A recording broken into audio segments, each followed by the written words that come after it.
Thank you.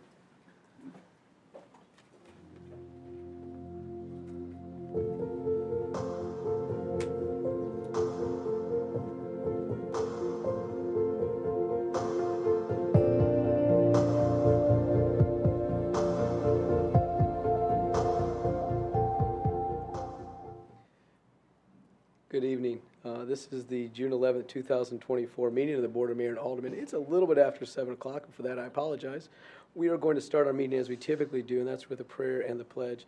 Tonight, leading our prayer is Darren Miller. He's the executive pastor at Three Oaks Church. Darren, we appreciate very much what you and your church do for our community. Thank you. Thank you, Mr. Mayor. Let's bow our heads and pray together.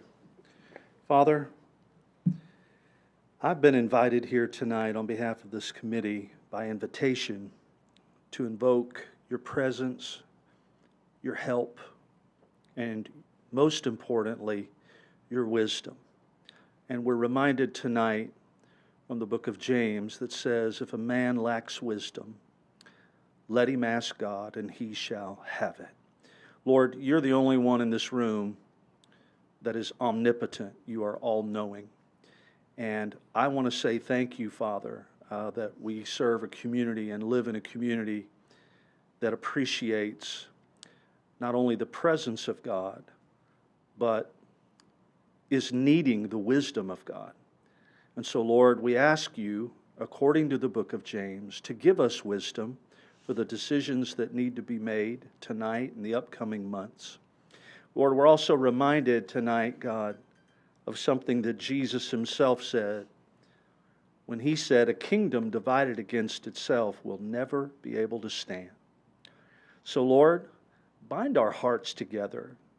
We thank you for the community of Hendersonville, and it is a community, God, where we are doing life together, living together. And so, Lord, as we seek wisdom tonight, let us do everything, Father God, with a spirit of humility, a spirit of unity, and give us your wisdom, Lord, to make these great decisions, Lord, that need to be made.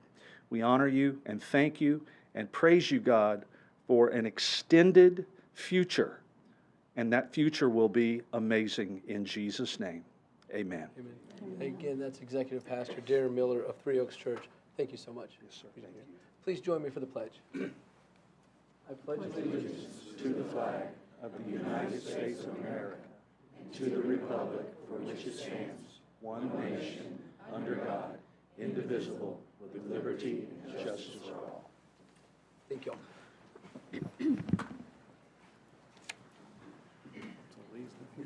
Look at this, man. No, he's with his wife on his anniversary. Annette, will you please call the roll? Bergdorf. Here. Collins. Here. Dixon. Garten. Here. Garza. Here. Goodwin. Here. Martin. Here. Peterson. Robertson. Here. Sassy. Skidmore. Here. Waters. Hey. And Clary. Here. So it's 10. So we've got 10 present. That was correct. Okay. I'm going to entertain a motion that we accept the agenda. I have a motion from Alderman Skidmore and a second from Alderman Garten. I would like to ask y'all to, let's move, I'm hoping you'll agree with this, under ordinance and resolutions, item 4 and 5, if we could flip those. We have several people here concerning the library. And by email, and I think I've talked to a couple of you also, that I plan to withdraw that. I need to also acknowledge that Alderman Bergdorf is no longer a co-sponsor of that. That should not have been printed on your agenda the way that is. I apologize for that. So I'm the only sponsor of that. I do plan to withdraw it after some discussion. What I'd like to do again is flip number 4 and number 5, and I'll entertain that motion, please. We have a motion from Alderman Garten, a second from Alderman Skidmore. Any discussion on that? All those in favor, please say aye. Aye. Those opposed, please say no. Thank you all very much. So we're going to flip 4 and 5.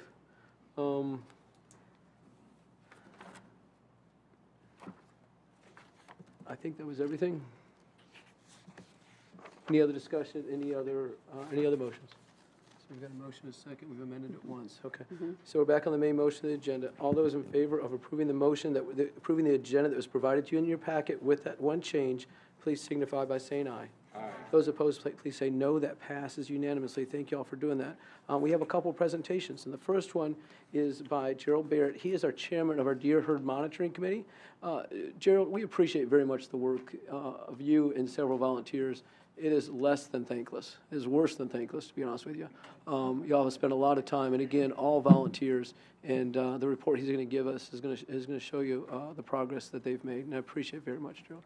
And if we could, let's hold questions until there's a good time. Thank you. All right. Thank you, Mayor. Good evening, everyone. Appreciate you having me here tonight. Am I supposed to have the clicker? Oh, here I go. Remember, I'm technologically challenged, so y'all please bear with me. Okay, so I guess we met last October, and since, if you'll just kind of a recap, when we met last October, we went through the USDA survey and their options that they presented to us: public education, contraception, sterilization, relocation, recreational hunting, and professional culling. And I'm going to come back and talk more about those as we go forward. I just kind of wanted to reset real quickly of where we were last time we were together. So one of the things we've spent a tremendous amount of our energies on is developing our public education program. If you will see on the right-hand side of there, and I'm holding the draft of it, is we now have our white-tailed deer facts and information sheet, which is going to mail out to every household in Hendersonville. Well, it goes to press tomorrow. Casey, is that correct? Yes, that's me. So it goes to press tomorrow, print tomorrow, and then as soon as it's done, it will be mailed out. Awesome.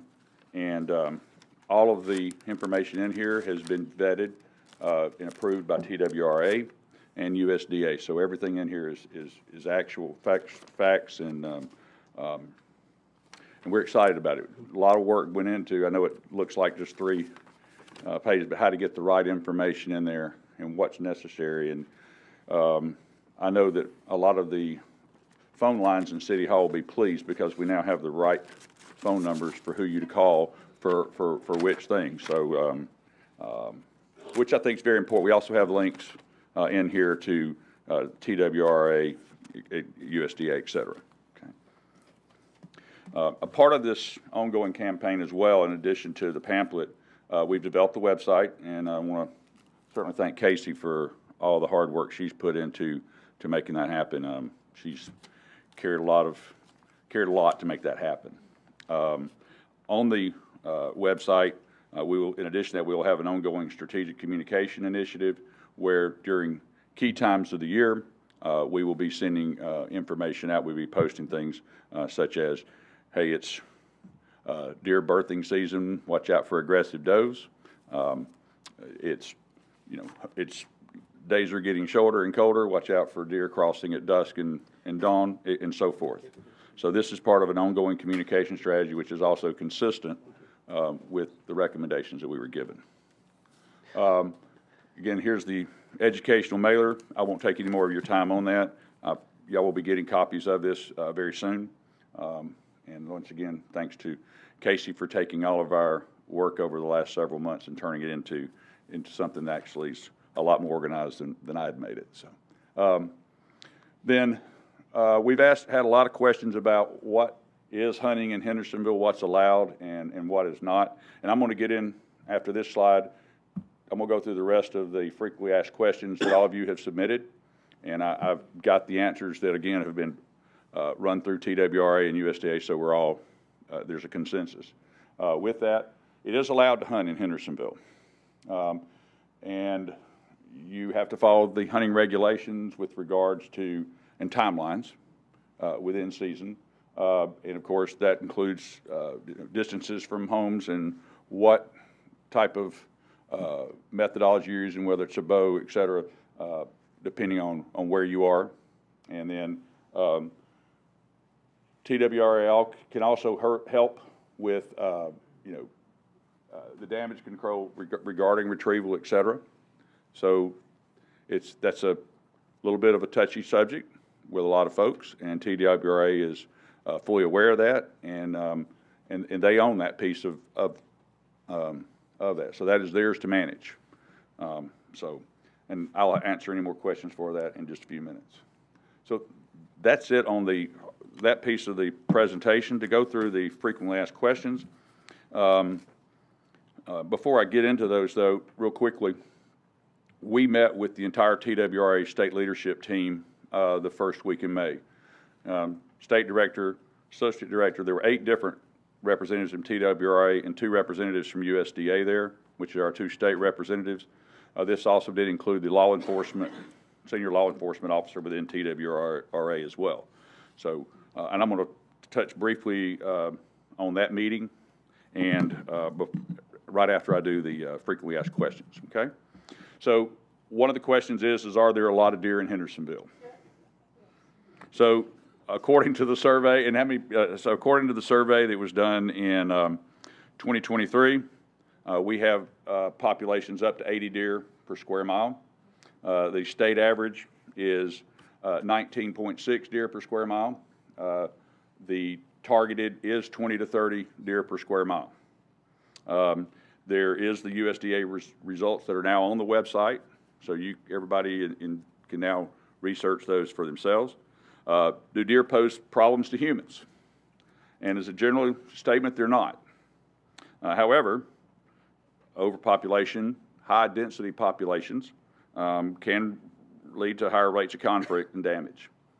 Deer seek out gardens and landscaping as a food source, causing damage. Deer vehicle collisions affect human safety, and though rare, deer can also hurt pets and humans if they feel provoked to defend themselves or offspring. These situations are more common with increase in deer and human activities. We'll stop for a second and tell you that at 6 o'clock tonight, interestingly enough, I was standing on my back porch cooking dinner, and my Labrador's laying in my yard, and a doe comes walking, and I'm not making this up, I have it on video. This isn't Gerald doing this. This wasn't staged because I was coming tonight. And this doe postured and charged at my dog who was laying in the yard. Now, I didn't have my phone then, but I yelled at the deer, and I literally had to jump off my porch and yell at her. So she runs next door to my neighbor, and their dog, Bandit, or Titan, is laying in his yard, and I do have video of that. And the deer postured and got from me to you to the deer, to the dog, ears back, stomping, and all this stuff. Both the homeowners were there. We're all yelling and screaming at the deer, and we finally got it to chase out of the yard. So we're sure there's a baby close by, but the neighbor's comment, and it was a little sober, says, what if that was a 5-year-old kid? What if we weren't out here? And so there are situations where it can be pretty serious. So moving forward, what is the TWRA's role in managing the deer population?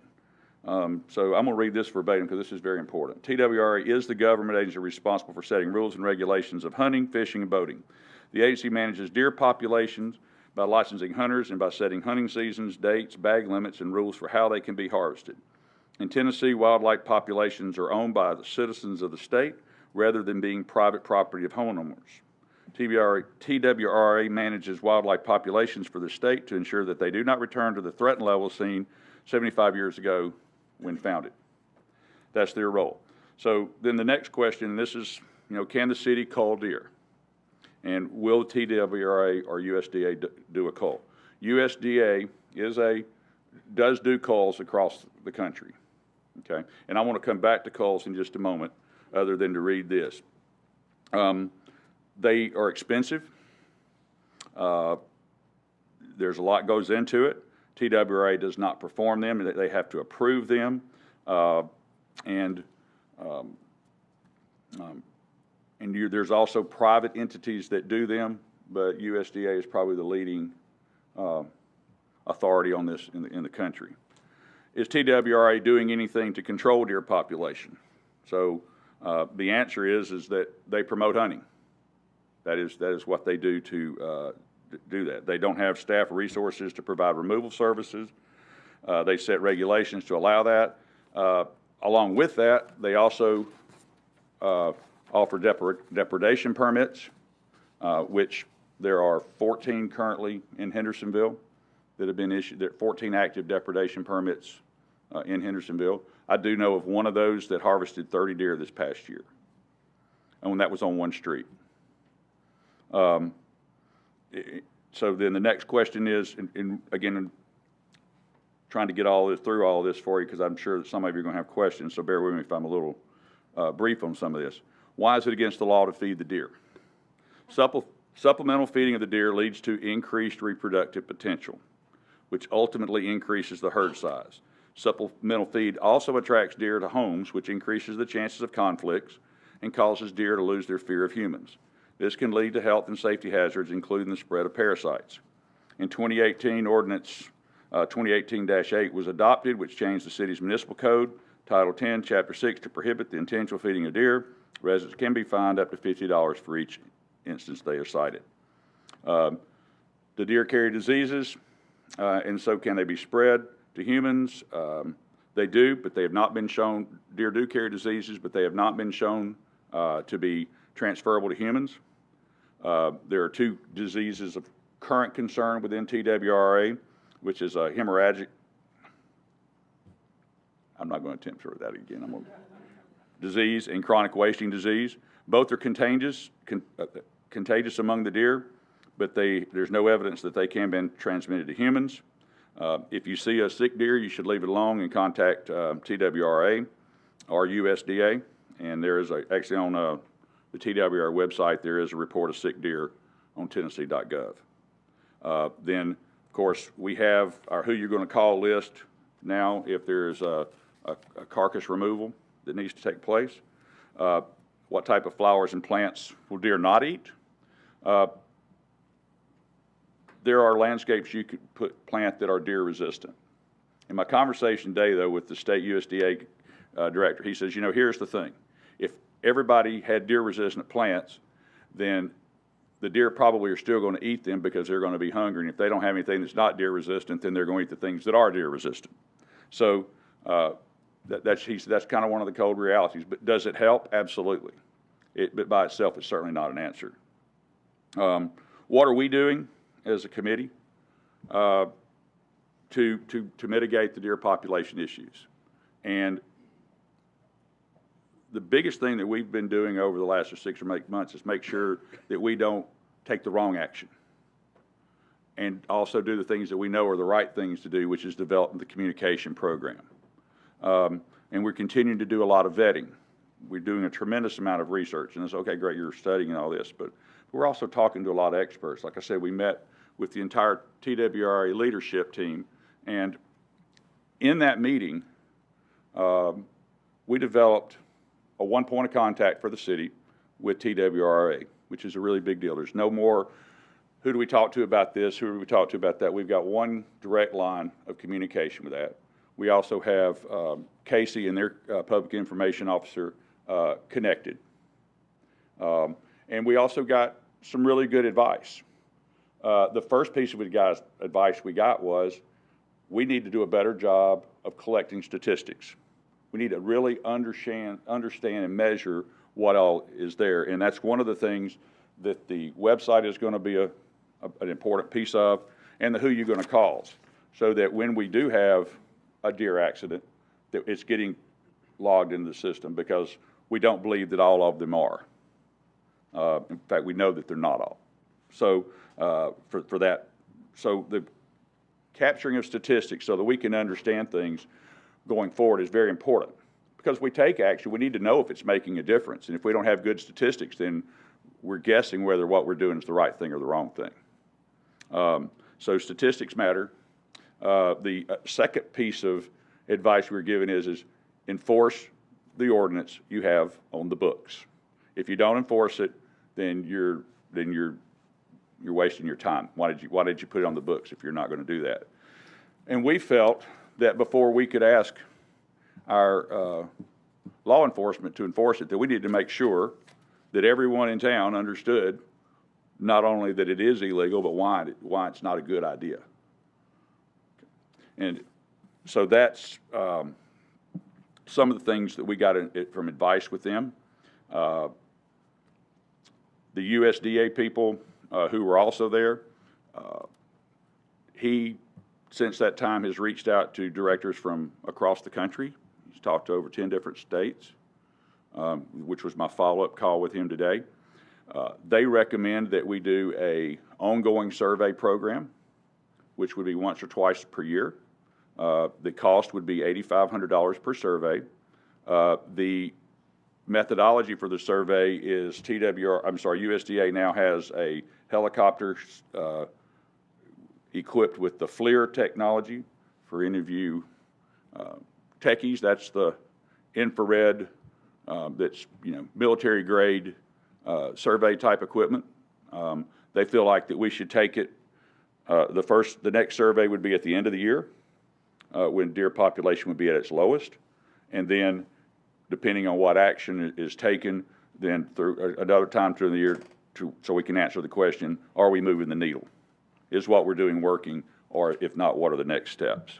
So those were the big pieces of the takeaways from that meeting. We have asked them to put together what their belief is on a culling program would look like. But I am not here advocating for a culling program. Okay? I'm telling you that our current steps are to get the information out there to the public. Let's get everything communicated. Let's do what we already have in place, and then let's move forward. Because the other things that are now in place related to TWRA is TWRA, in addition to the depredation permits, is matching homeowners with hunters. And we have a group of somewhere between 8 and 12 groups that have already been signed up that hunted this past year, that had harvested a fair amount of deer. And TWRA was managing that process, and they feel good about that process. They also feel it's an attraction for them to encourage people to hunt, because that is part of their motivation is to do so. So that's two pieces that are in place that we know of. And then, of course, working from a communication perspective, getting the deer-resistant plants, et cetera, done that. And so a lot of information about deer-resistant plants. So USDA and TWRA are going to be putting on a workshop here in Hendersonville on June the 29th from 8 to 12. The USDA representative is going to do 2 workshops, 30-minute presentations in here.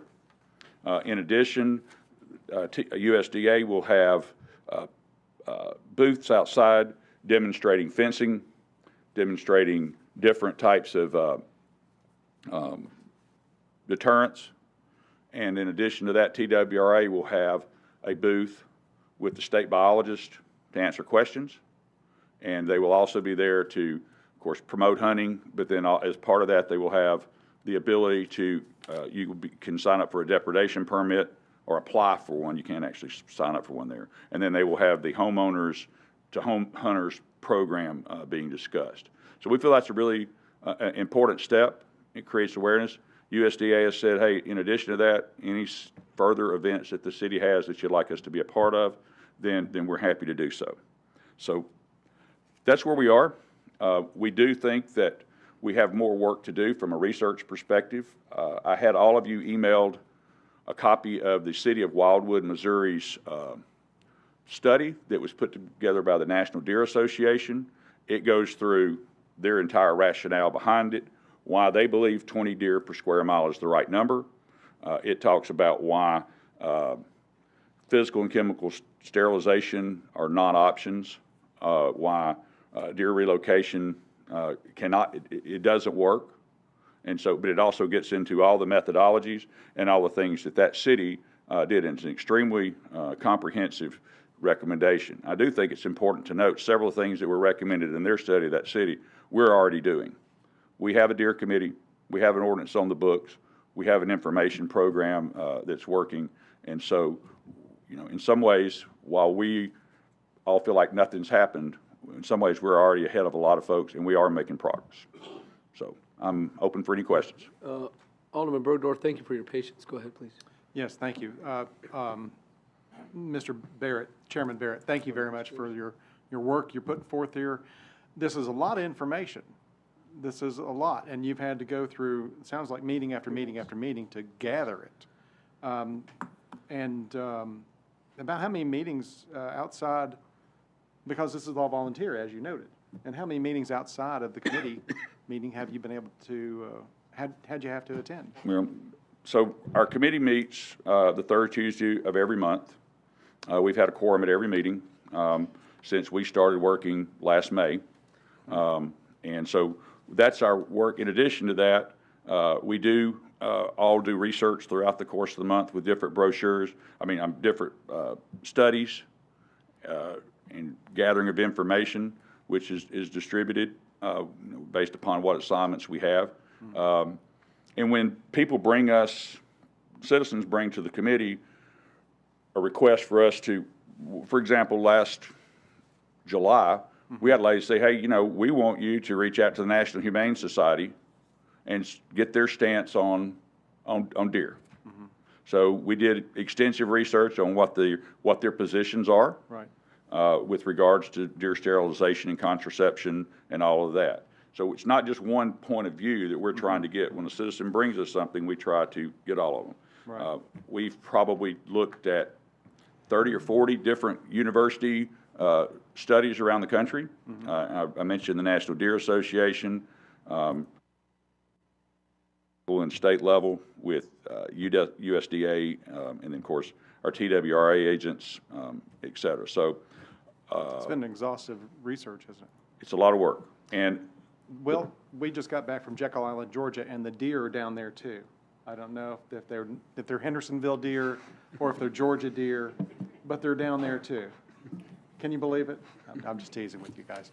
But thank you again. I appreciate your efforts on this. Thanks. Is it about my turn, y'all? Alderman Goodwin. Just thank you for all the work you've been doing on this. I just have a couple of quick questions. yes, ma'am. Do you know how many deer were taken with TWRA lining up the hunters with the homeowners? Unfortunately, we don't have a hard number on that, and the reason is they're not required to report back to TWRA on that. So we don't have a hard number on that. We know that it was in excess of 50, but we don't know how many more. Is there a way to request that they do that number? Yes, ma'am, and that is something we've already asked them for this coming year, for them to make that request.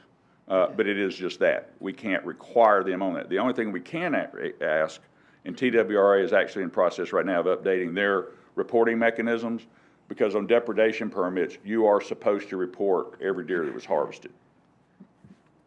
And the second part to that question, the reason I'm asking, depending on the numbers, I know USDA is a for-profit organization, and I don't know if they've mentioned what they charge to cull one deer. Yes. I've done some research on my own, so these numbers are very important to me if I was put in the position to vote for a cull or not a cull.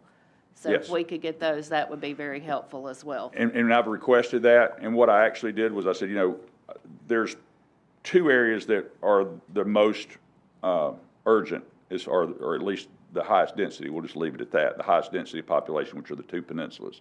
So what I asked them to do when they developed these numbers would be to give it to us by those zones. So if we did the two peninsula zoning, we did the third area, et cetera, because there's really there's two red zones and one yellow zone, I guess, of the four that are there. So yes, ma'am, and I agree with you, it's extremely expensive. And No one's mentioned that cost, so. well, I have a ballpark number that I was given last year. So I do too. Would you like to share that number? sure, it's $250,000. Do you know how much per deer? Well, we don't know how many deer we're going to harvest, so we can't answer that question. So, that all mitigates that. Having said that, again, as I said a while ago, I'm not an advocate or Right. against. I'm neither for or against it at this point, because my job is to provide y'all the information and y'all to make this Right. determination. And the reason I was asking is I get people as an alderman on the Indian Lake Peninsula. Yep. I get lots of phone calls, why aren't you culling, why aren't you culling? And I haven't said if I will or will not agree to that. That's why I'd like these numbers.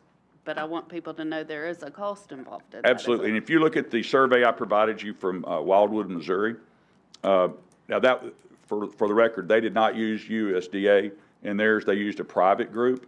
Yeah, their numbers were way different than the numbers that I had, so. Yeah, so, and it's kind of like going back to Alderman Bergdorf's question of the information. The one thing we're finding is, there's not a lot of definitives here. I can't stand in front of you and say, this is the path that the city needs to take. Right. Because there is no one that's got the absolute perfect playbook on this situation. Every area is different. And what we have to do is provide you with the information the best we can, and that's why the research is, we take it so seriously on the research side that we're not trying just to run down one road. We're trying to make sure that when I'm standing up here talking to you, I'm confident that we're exhausting all of our research and due diligence in providing this with you. So I will provide more information to you when I have it. That'd be great. And thank you again for what your committee's trying to help us with. Yes, ma'am. Thank you, Alderman Goodwin. Alderman Robertson. Thank you, Mr. Barrett, for your committee's work on this difficult issue.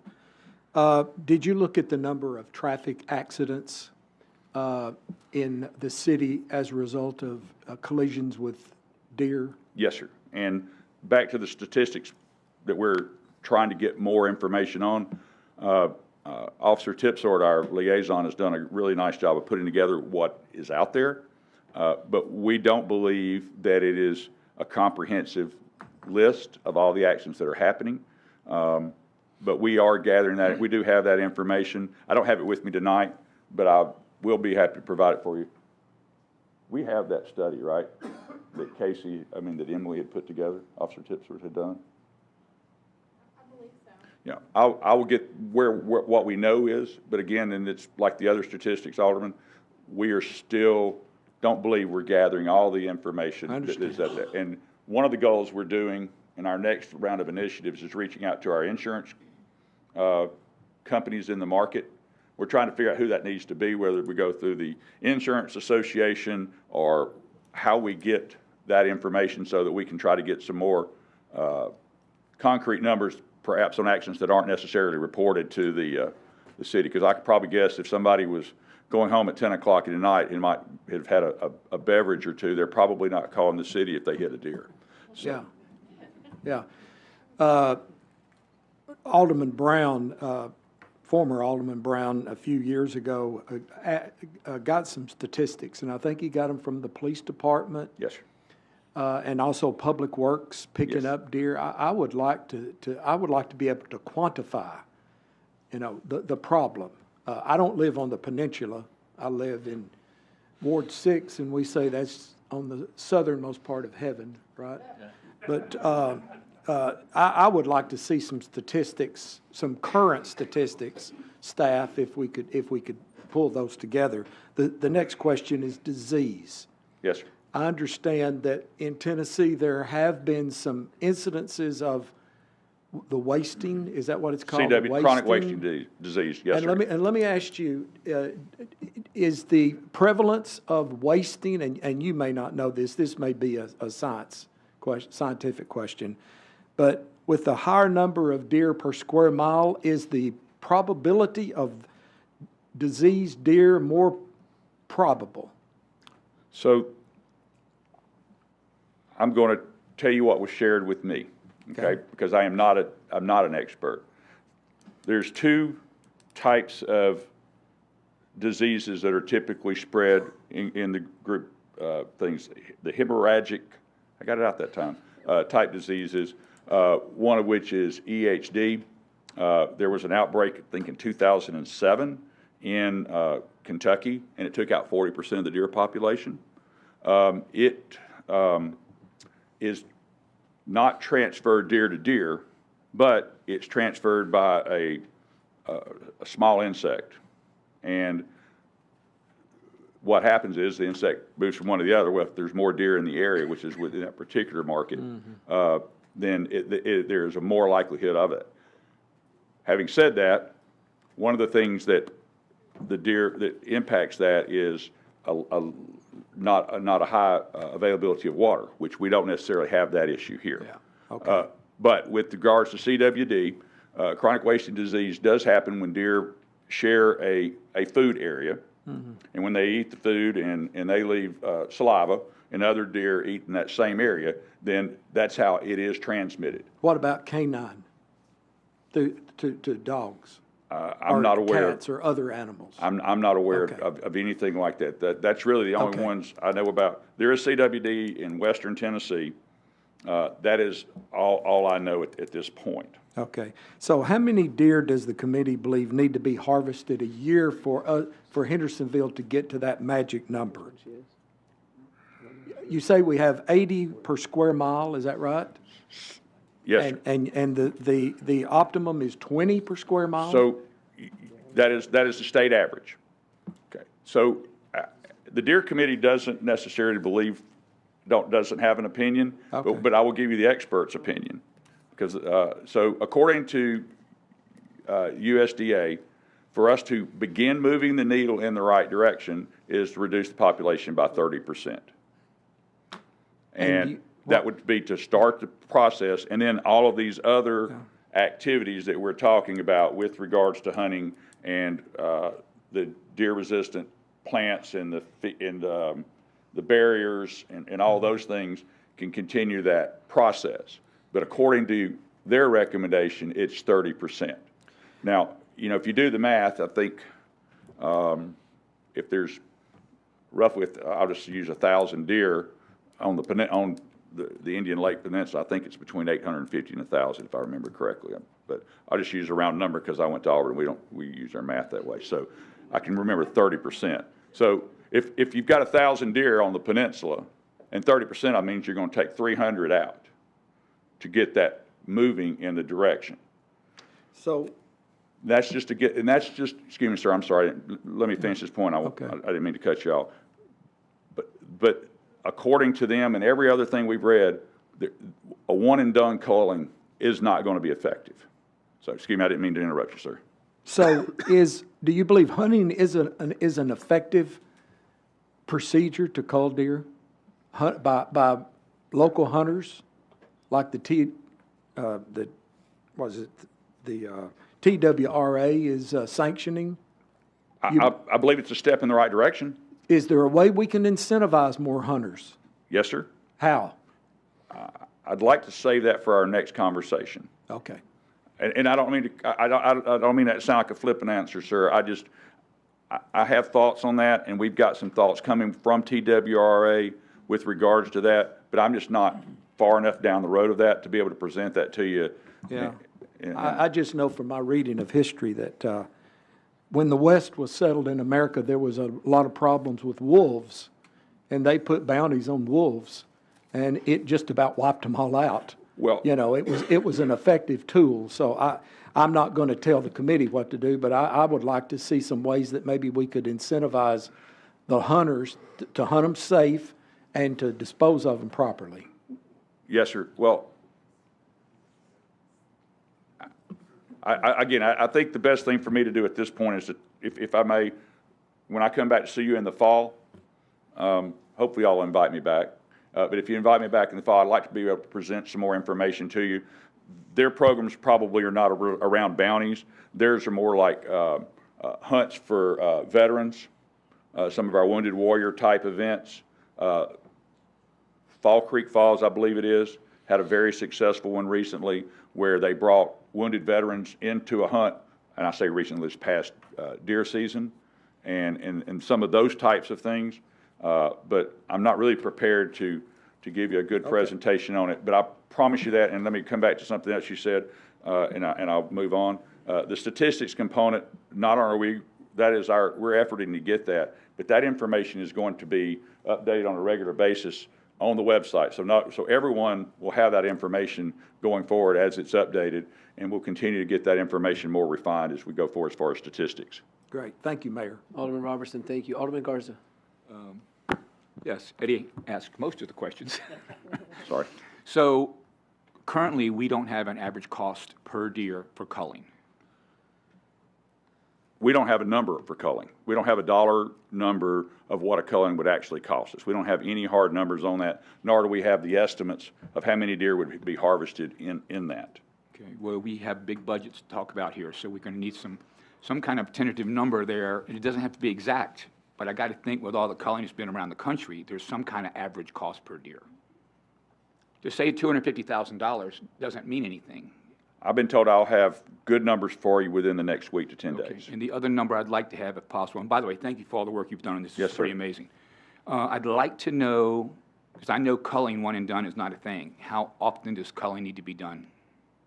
And those two numbers would have a lot to do with how we adapt our budget. Yes, sir, and I respect that, and I apologize that we couldn't get it together for you any quicker, but there's a lot of moving parts within USDA and all that, and I wanted to make sure we were asking them for the right information. Because, I think we've got two areas with 70 to 80 deer per square mile, and it seems to me that we don't need to necessarily start with the other parts of the city. We really need to do that. So I really want that hard information. And then there's also different methodologies for how they go about this. So, for example, they can do a very concentrated culling where it's done over a very short amount of time. That's more expensive to do, not necessarily as effective. The other way it's done is it's done periodically over a few months. And during November to March, for example.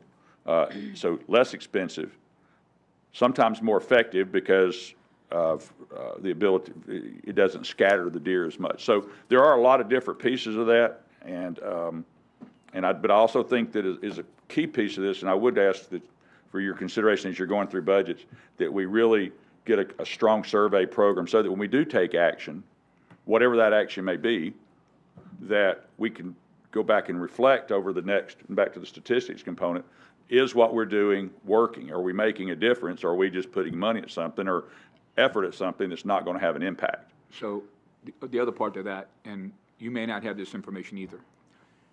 So if we do nothing at this point, how often does the population increase considerably? Not, Well, I do have that information to some degree. With the amount of food sources that are in our areas, not just the supplemental, but it's there. According to, again, this is something we learned in the meetings with USDA and TWRA.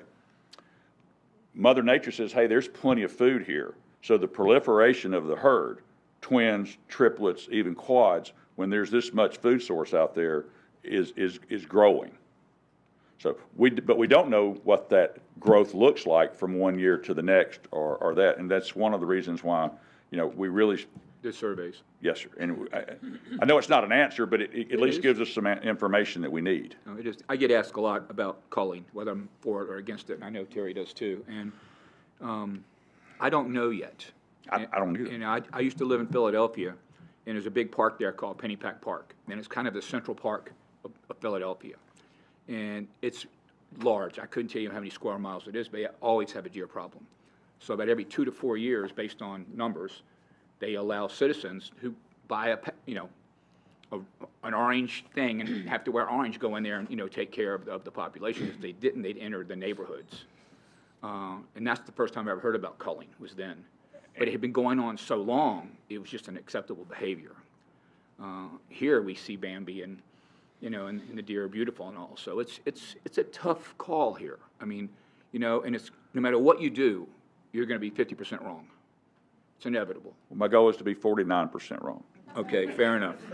Fair enough. So anyhow, I like what you're doing here. It means a lot for me to have better information when it comes time to make decisions. I don't know what those decisions are yet by any means, but we are going in the right direction doing something like this. So thank you for your. Thank you. And I would like to follow up with one last comment to you, and this is to all of you. We're going to give you unbiased information. We're trying our best to get every piece out there. I don't have an agenda. I don't know which way this thing should go, nor do the committee members. We want to provide concrete resources, but we don't want to give you something that's the wrong way to go. And that's against our mission statement. Our mission statement is to live in harmony with a healthy deer population. And 80 deer per square mile is not heading in that direction. Right. So you got our commitment that we're taking it seriously, and we're doing all of our due diligence as we bring you information so that you can make informed decisions. Alderman Garza, thank you. Alderman Martin. I just want to let you know, I think you did a fantastic job bringing this information. You have one of the toughest committees that you're on, and we get a lot of passionate opinions on solutions for and against, so I really appreciate what you brought us. Well, it matters. We care about our neighborhoods, and we care about the deer. You know, it breaks my heart when I see a dead fawn in the road. You know, it hurts me. You know, I'm an outdoor lover. I love deer.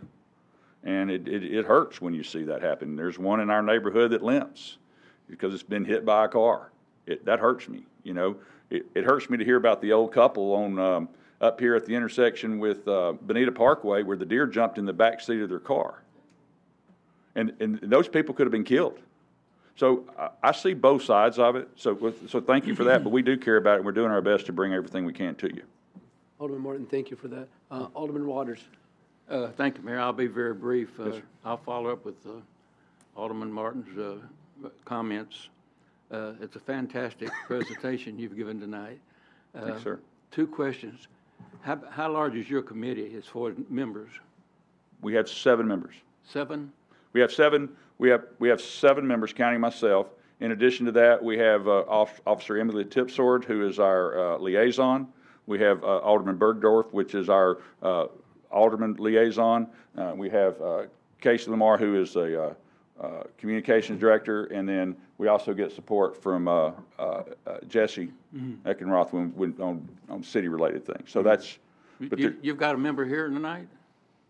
I do not. Okay. But if you want to come next Tuesday from 6:30 to 7:30, and I will promise you, sir, and don't take, Mayor, this is not directed at you, I promise.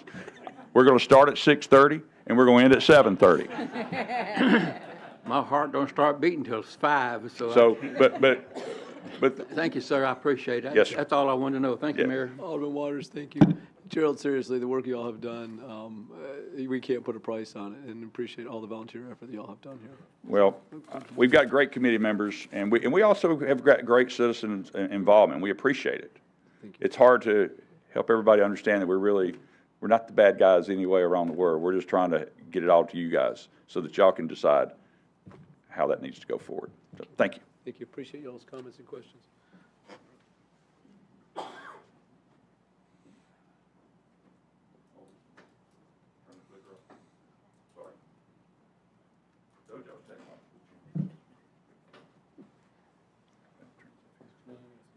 Oh, you're going to speak. Oh, I'm sorry. I thought you were getting ready to. So every year at this time, we recognize our employees who have been here in 5-year increments. And so happens this year, we have several folks. We have about approximately 30 that have been here 5 years, or 10 years, or 15, 20, 25, 30, 35. We have 3 of them here with us. And I want to ask Jason Gallo to come up here and help me out a little bit. And I'm hoping that Officer Seth Miller is here. I think he still is. Awesome. And then also Annette Hunter, I know she's here. If y'all could join me over here. And and also Daniel Ryan. There we go. Commander Ryan. Daniel threw me a little bit there. So I want to tell you all about these. So Officer Miller has been with us for 25 years. Annette has been with us for 30 years. And Commander Ryan has been with us for 30 years. We appreciate y'all very much. We have a couple gifts here for you. Okay.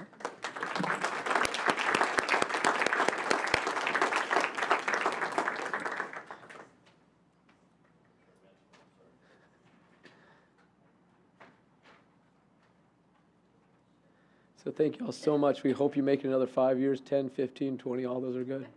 So thank you all. Thanks, guys. Appreciate it. Thanks. Where's Officer Chief Jones? Thank you. So we also have some folks that are not employees but have given an awful lot to the city. These are some of our reserve officers. Our reserve officers, we have about 25 of them. Our reserve officers work for free.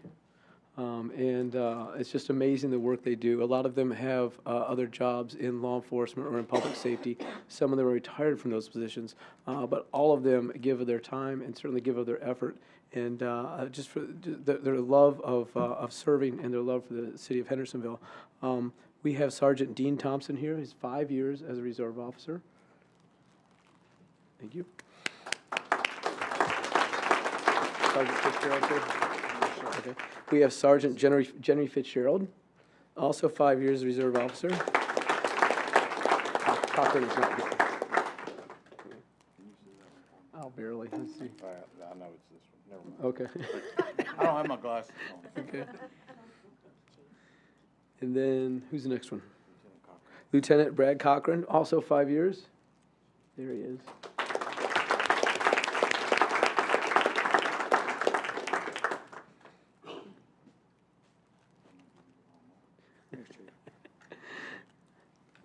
Thank you. And that is Ethan here? Okay. And then Captain Ed Zender, 35 years.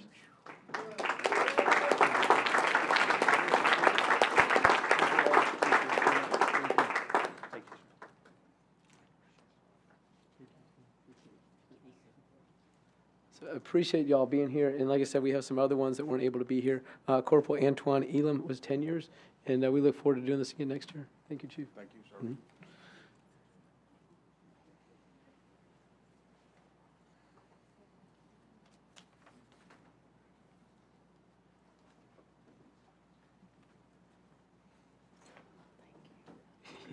You're welcome. So next, I need to entertain a motion that we approve our minutes that were provided to you for our May 28, 2024 meeting. We have a motion from Alderman Goodwin, a second from Alderman Garza. Any discussion? All those in favor of approving the minutes from our May 28th meeting, please signify by saying aye. Those opposed, please say no. That passes unanimously. And now we have citizen comments. As you can tell, it's a good idea for me to ask somebody else to read the rules for citizen comments, so I'm going to ask our city attorney to do that. Speakers must identify themselves by name and address. Public comment shall be limited to 5 minutes per individual, which time is not transferable to other speakers. All comments are to be directed to the presiding officer, not to aldermen, city staff, or other members of the public.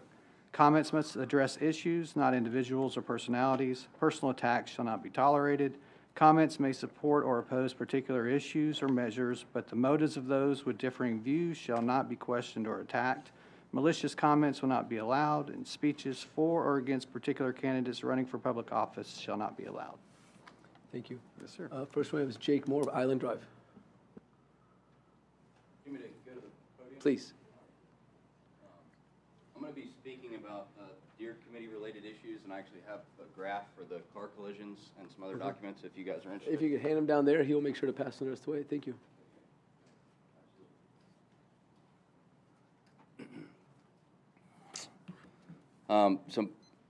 You're good. Go ahead. Yeah. My name is Jake Moore.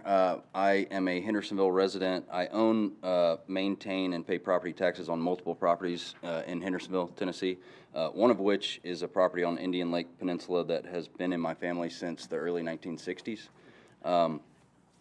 I believe I have been to the past 10 or 11 Deer Committee meetings consecutively, which I feel I'm probably the only citizen not on the committee that can say that. And by the way, I'll take my time to say this, but thank you all aldermen, thank you the mayor, thank you our service members in the room, and thank you to Gerald, wherever he went, and the rest of the Deer Committee volunteers.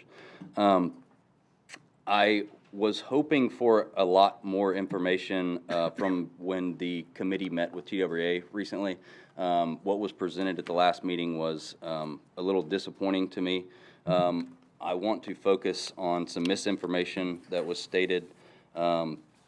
First, I'll touch on something that was asked earlier. The graph that I presented you, the statistics that I got from this were presented by the Deer Committee, I guess via the Hendersonville Police Department. So that shows that at worst case scenario, we have stable car crashes essentially since 2019. And if you were to get critical about it, it's actually on the decline. So that, to me, is probably one reason why the committee has not brought that up recently. Another thing is the ordinance that the city is leaning on, or TWRA USDA has recommended that the Deer Committee lean on. I know it's been mentioned a lot at the committee meetings, but I don't think it has ever been presented to anyone or verbatim, word for word read. This is that ordinance. There are A through F exceptions to that. It confused me because as a landowner and hunter in the state of Tennessee, I am able to supplementary feed deer year-round, with the only exception being that I have to stop that 10 days before I hunt said deer. So I called and asked TWRA, how does that work? Can the city fine me for something that I believe I have the right to do as a hunter? So federal and state law will supersede the city ordinance, and any landowner can apply for any of these exceptions. Every landowner has the ability to hunt essentially without purchasing a hunting license, although you're supposed to register those harvests. So I would recommend anyone that wants to essentially utilize your rights and feed deer on your property to do so and fall under one of the exceptions. In addition to that, not very much information was given on depredation permits. I reached out to TWRA in regard to depredation permits, and I've included that information as well. There's essentially no limit to depredation permits. It's year-round, so we're killing deer out of season without limits, the only limits being 5 hunters per property that is accepted, and these property owners have to show that there's some level of damage, whether it be damage to trees, damage to their flowers, damage to their grass, damage to their personal property, and they're likely to be accepted. The vetting process for this is essentially the buddy system. So if I'm a TWRA agent, which we have 3 local TWRA agents for all of Sumner County, I have a buddy who wants to hunt. You're a property owner that needs a hunter. Here's my buddy, which to me presents a ton of liability. And with the recent push of the committee and the city pushing the TWRA to pair hunters with property owners, I feel like we're going to run into a lot of liability there. And I myself am a hunter and someone who hunts in the city and has done successfully and without liability or issue for decades. So I foresee a problem in the future with this push. In regards to depredation permits as well, the goal to reduce the herd would be does only. This is not the case with depredation permits. You are allowed to kill male deer, with the only requirement being 6 points or less. This is irrelevant because for half of the year, every deer has 6 points or less, and they are killing them out of season. When I ask what is done with the meat from these harvests, in the majority of the warm season months that depredation permits are used, the meat per TWRA goes to waste. So per the ordinance that I showed you earlier that is irrelevant. Jake, you've got 30 seconds. For the part of fining people for deer feeding, there is a portion that says all harvested venison for purposes of city deer cull and management need to go to Hendersonville food banks. There's another section that says $3,000 is appropriated for the surveys and any other necessary items, which we are far exceeding. So, thank you. I appreciate it. Charlene Allmiller, Rouland Circle.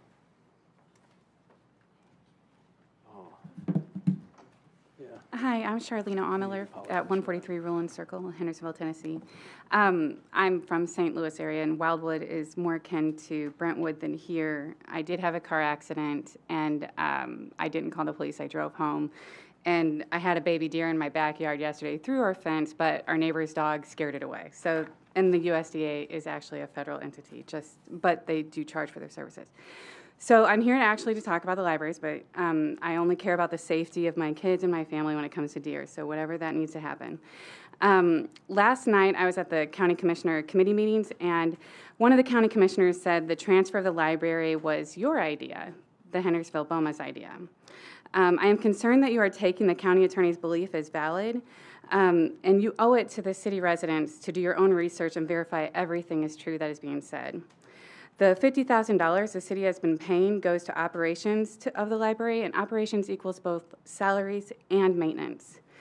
I have not seen anything to show that the maintenance was not covered by the $50,000. The problem with the library that seems to have arisen could be a result of the confusion from the disruption in the leadership there, that the current library director probably has not had training on how to handle with anything on the facilities aspect. The city has no control over the training of the Hendersonville library employees. So logically, the county, as half owner and occupant and insurer of the building, would cover the maintenance and use the $50,000 to cover the cost, and this is consistent with the language of the resolution 150402. It's my understanding that the city of Hendersonville contributed $7.7 million, and the Foles Friends of Arts and Literature contributed $3.1 million to the cost of the building that was built for the purpose of being the Hendersonville Public Library. The city decided to let the county have 50% ownership in 2015 for the purposes of them to insure the building. This is all based on a meeting that happened at the Legislative Committee meeting last October 2023, based on the county attorney. Now the county wants 100% of it, and I am baffled as to why the city, all of you, think this county commission can know better what to do with this building than you, who were elected to represent the city's citizens. If you give 100% of this deed to the county, especially without a reversion interest, you have given away the citizens' assets to a different government. The county commission has recently been told that it has the statutory authority to decide what it wants to do with the county buildings. The only way we can guarantee the building where the Hendersonville Library remains a library is if we, the city of Hendersonville, keep our 50% of ownership. If you aren't going to stand up for the citizens of Hendersonville to protect our share of the library, why are you sitting in these seats? And how are you going to explain this, the 8 of you who are up for election in November? If you think you can use the money that would be spent on maintenance to pay for extra hours, you're wrong. Hendersonville Library doesn't have the extra hours now because the people who pick the hours don't want the extra hours. That won't change even if you give the library away in hopes to get the extra hours. Actions speak louder than words. The county commission's actions have said that they don't care at all about Hendersonville city residents' needs time and time again. What will your actions say? Will you have the backbone to protect our city assets, or will you just let the county bamboozle you out of our beloved Hendersonville Library? Please do not transfer the Hendersonville Library to the county 100%. Thank you. Charlene, thank you. Kevin, I think it's Kevin Rector, Stoddard Street. Hi there, I'm Kevin Rector, 113 Stoddard Street. And first of all, I just want to say thank you for serving our city. You guys have often a thankless task. Everybody in town has an opinion about what you should do about everything, and that's got to be a difficult position to be in. But I watch every BOMA meeting. This is the first one I've ever actually physically come to. I've always been super impressed with how even when you disagree, you're almost never disagreeable. There's a real sort of sense that you want to do what's best for the city, that everybody wants to do what's best for the city. And I'm just really thankful for that I live in a city where the leaders of the city can work together even when you disagree about things, and that's great. The reason I came was to talk about the library. I do feel like one of your big responsibilities as the alderman and mayor for our city is to protect the city assets. And I'm not really too opposed to deeding the library to the county with the reversion clause. I'd actually like a little more firmly worded reversion clause that protects that, at least 40 hours of library operation a week, et cetera, so that services don't go down. It might be a moot point with Mayor saying he's going to withdraw it for now, and the legislative committee kicked it down the curb last night, but I just want to acknowledge that I feel like we need to protect the city's asset. This is a multiple $million asset that we're talking about giving away for free to the county.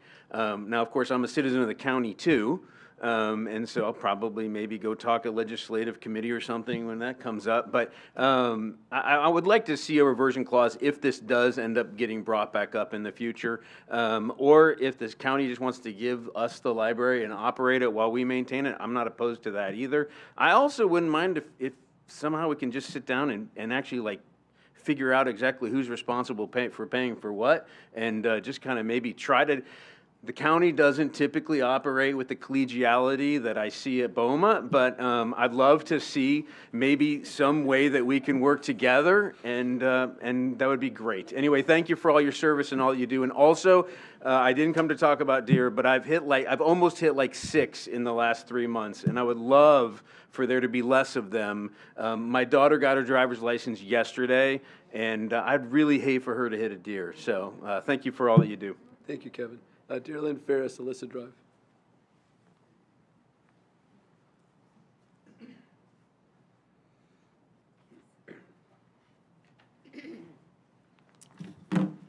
Darylyn Ferris, 109 Elisa Drive. You probably recognize me. I've been up here before. Okay, I went to the meeting yesterday at the county about the library. And even after the meeting, one of the board members followed me out, and we talked for some time out in the hall. I learned a lot of things about what has happened in the past. Of course, you know, it wasn't Mayor Clary that signed this initial quitclaim deed, and there's a lot of new aldermen here. But here's the basic thing I did learn.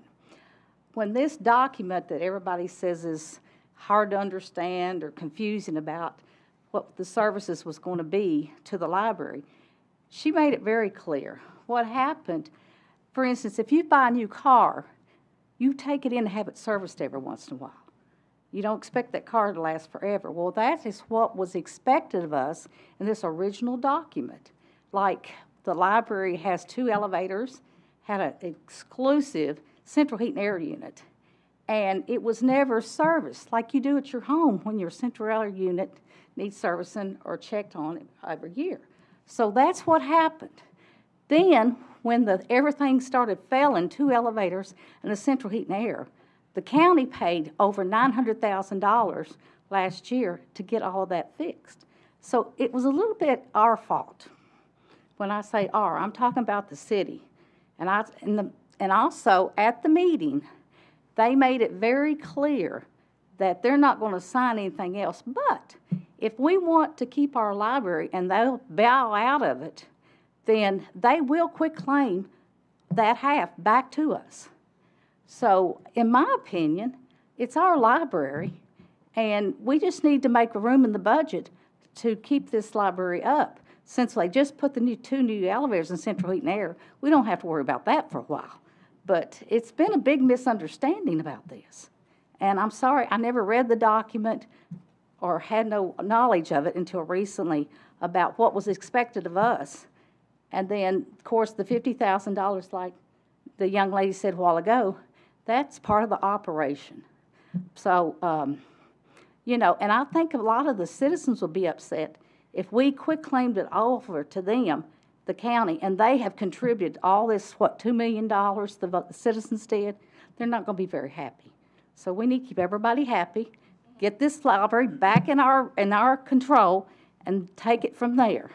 And we'll allow Mr. Mayor Clary to find out how we're going to budget our money to take care of our library. Because I understand he's very favorable to the library and extending the hours. Right now, it's closed, of course, Sundays, but a day and a half Fridays and half a day on Saturdays. And those people take their little children over there for special events. It's wonderful for the neighborhood and for the city. Only thing I got to say about the deer, what it is, if you live in a neighborhood and you don't want the hunters in there, you have a right to post your property to keep them out.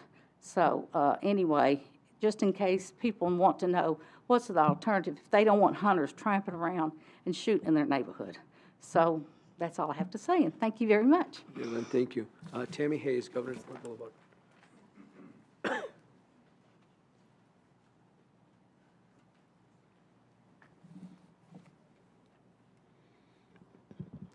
Good evening, Mayor and Board. I appreciate this opportunity to speak. My name is Tammy Hayes. I live at 120 Governor's Point Boulevard in Hendersonville, Tennessee. I've been a resident of Hendersonville for 42 years. I serve on the Sumner County School Board. I'm doing that right now for the last 10 years. I'm District 1 representative.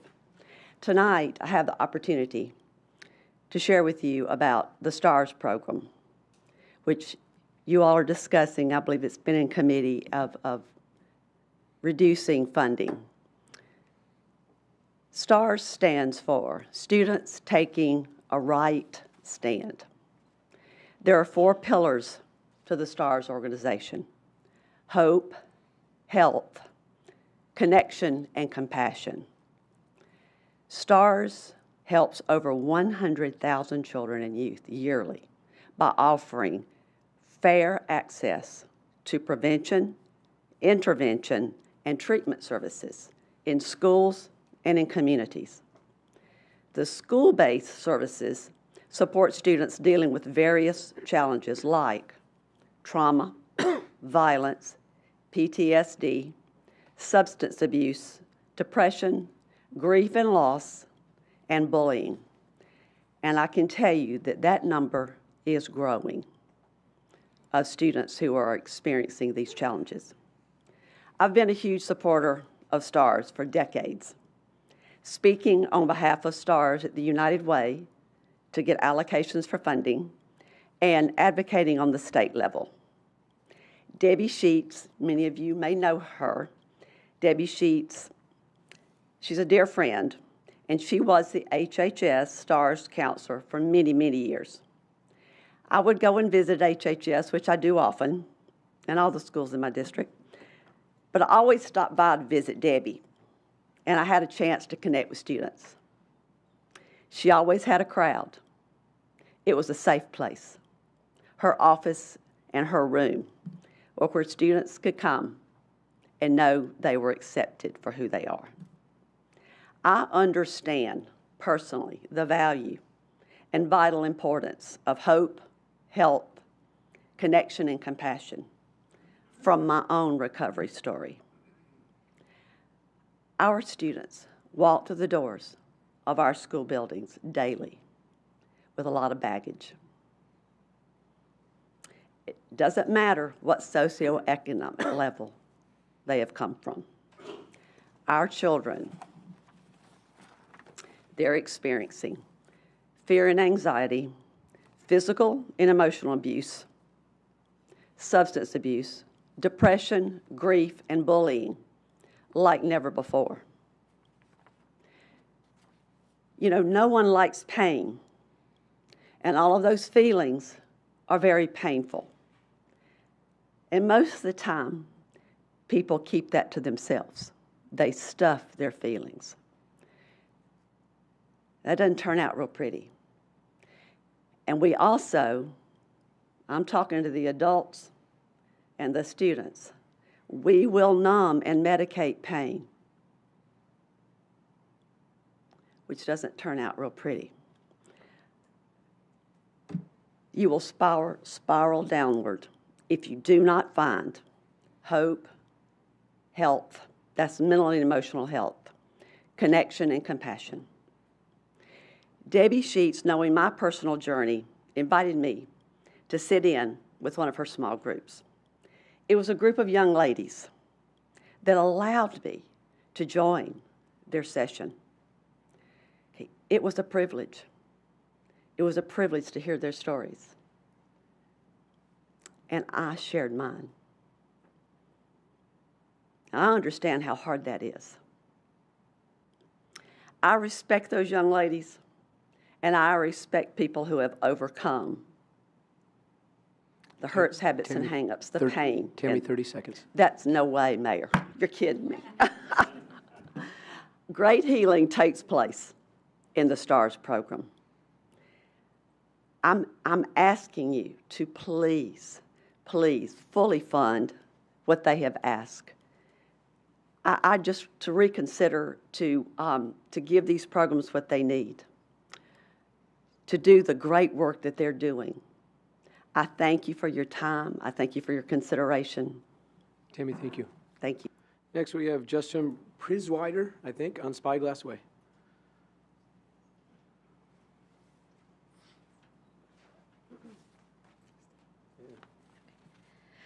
Thank you, Mayor and fellow board.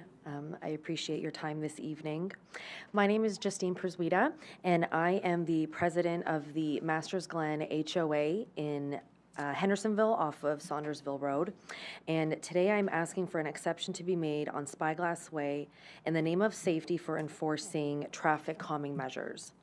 Our current speed limit at the time is 30 miles per hour, and we are asking for a reduction in 25 miles per hour. There are many new families that live in our neighborhood with children. There are lots of walkers, people that walk their dogs, bikers. I'm currently outside every morning with my son, and I see all these cars going down our hills, all these bends that we have. No one is putting their brakes on. We have had 3 mailboxes that have been hit recently. It is just a topic of conversation that we have at our quarterly board meetings, our yearly meetings that we have with our neighbors, and it is something that we are trying to find a way to mitigate any risk. There are currently 86 homes in the Masters Glen community, and we share that with the Crest, which gives us roughly about 130 homes. If you have 2 people leaving per day, morning and evening going to work, that sums up almost 500 vehicles that use our street.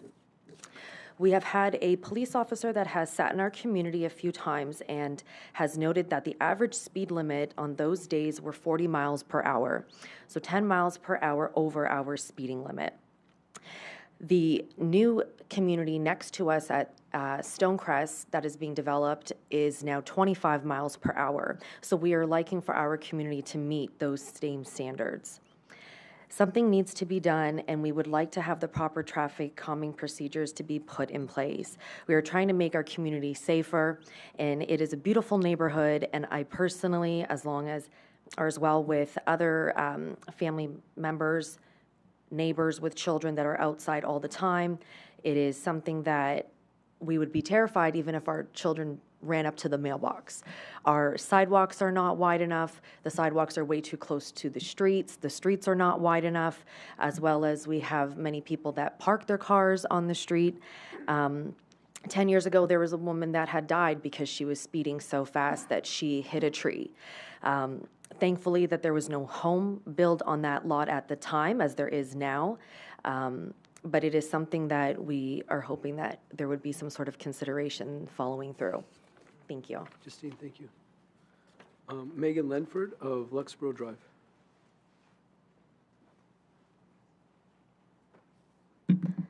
Hi, my name is Megan Linford, and I am a recent Beach High School alumni.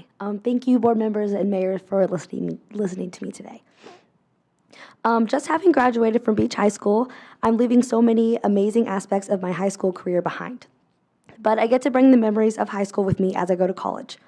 I was very active in high school, but out of everything I was involved with, I can honestly say that one of my favorite organizations to be a part of was STARS.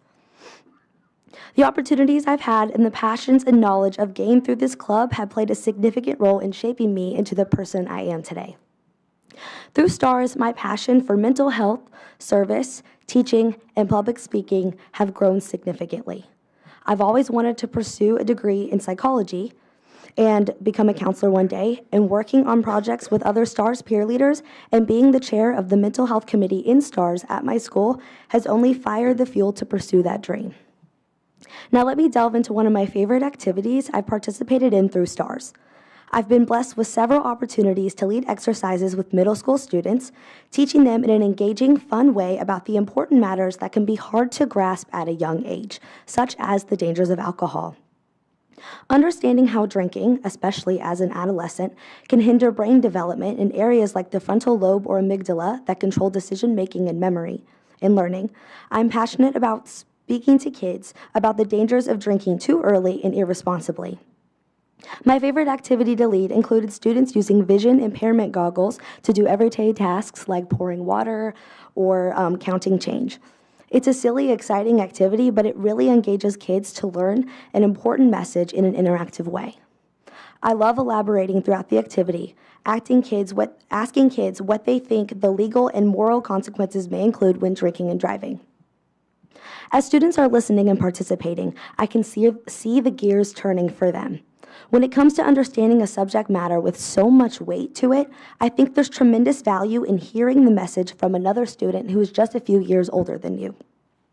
I also think there's tremendous value in being passionate about living healthy, drug and alcohol-free, and just being a kid, and then delivering that message to students who are just a few years younger than me. STARS stands for more than just anti-drinking or anti-substance usage, but also anti-bullying and pro-mental health. If schools don't have organizations that have ample resources and funds to advocate for these topics, who will advocate for these topics? Having adults who teach and work with the STARS peer leaders is so encouraging. I have learned so much and have felt overwhelmingly supported by individuals from the Tennessee Prevention Coalition and Director of Training, Mr. Eric Johnson. They have worked alongside us, teaching us how to be strong peer leaders in our school communities and helping us carry out projects like speaking to the middle schoolers. STARS, or Students Taking a Right Stand, is made up of students who are truly trying to take a right stand in their schools and communities. STARS is made up of some of the most passionate student leaders I've ever had the privilege of knowing. Every individual there, including myself, are change makers, wanting to do everything they can to make an impact. I have never felt that I've made as much of a direct impact on my school or community through any other club I've been in at Beach High School, only Stars. I've never felt so easily connected to a group of people before. Stars is truly a family, and it only enhanced my experience at Beach High School. Thank you for listening to me today. I appreciate your time. Megan, thank you. Kay Brooks, Trousdale Drive.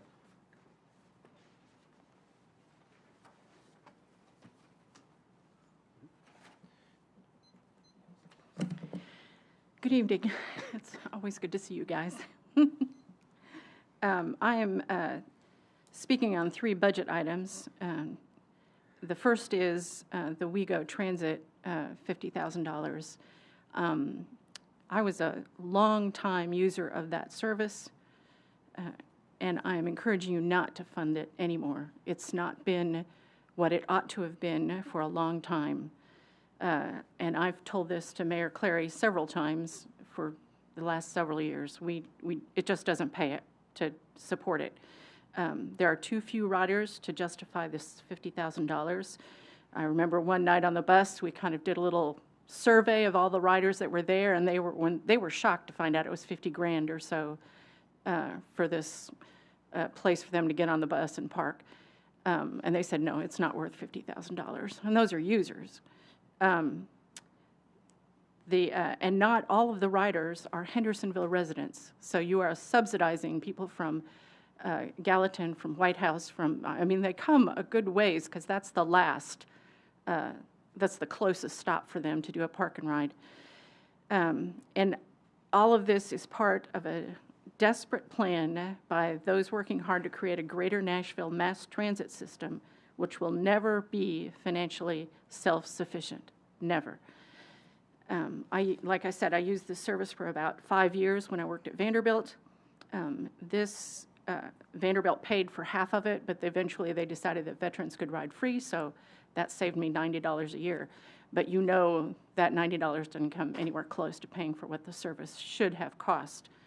The service is primarily focused on state employees, and their work schedule dictates when the buses run and where. If the state had a day off, the rest of us had to fend for ourselves. And so my suggestion is you let the state pay the $50,000. Service was poor on a regular basis. Buses were broken down, they were late, the AC or the heat would also break down, and you would end up an hour trapped in a boiling or a freezing tin can, and that could be dangerous by the end of the journey. I was, as a Vanderbilt employee, on their committee for assessing their use of this commuter system, and it became clear in all of the discussion that Nashville and Vanderbilt are bound and determined to expand mass transit, but they need Hendersonville's write-in. And so you're paying for them to tell you what's going to happen in those neighborhoods. Those hubs, those transit hubs, support housing and business development, and we don't need any more of that. We just don't need any more of that. So please don't bother funding the WeGo Park and Ride anymore. Regarding the library, this co-ownership plan was awful from the get-go. It's neither fish nor fowl. It was always going to break down at some point, so my suggestion is we just cut it off. It doesn't matter very much to me whether it's a Hendersonville library or a county library.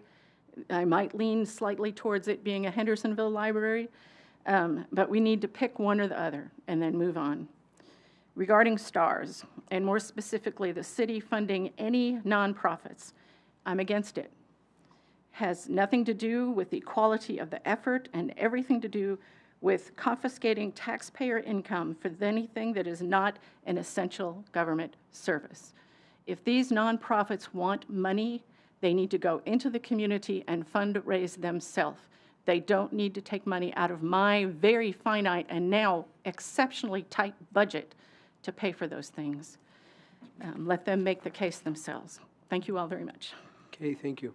Next, we have a consent agenda that has 3 items on there. There's the Resolution 2024-21, a resolution accepting the dedication of completed streets in Durham Farms, Phase 3, Section 28B, We also have Resolution 2024-22. This is a resolution accepting the dedication of completed streets in North Parish Place in the right-of-way dedication.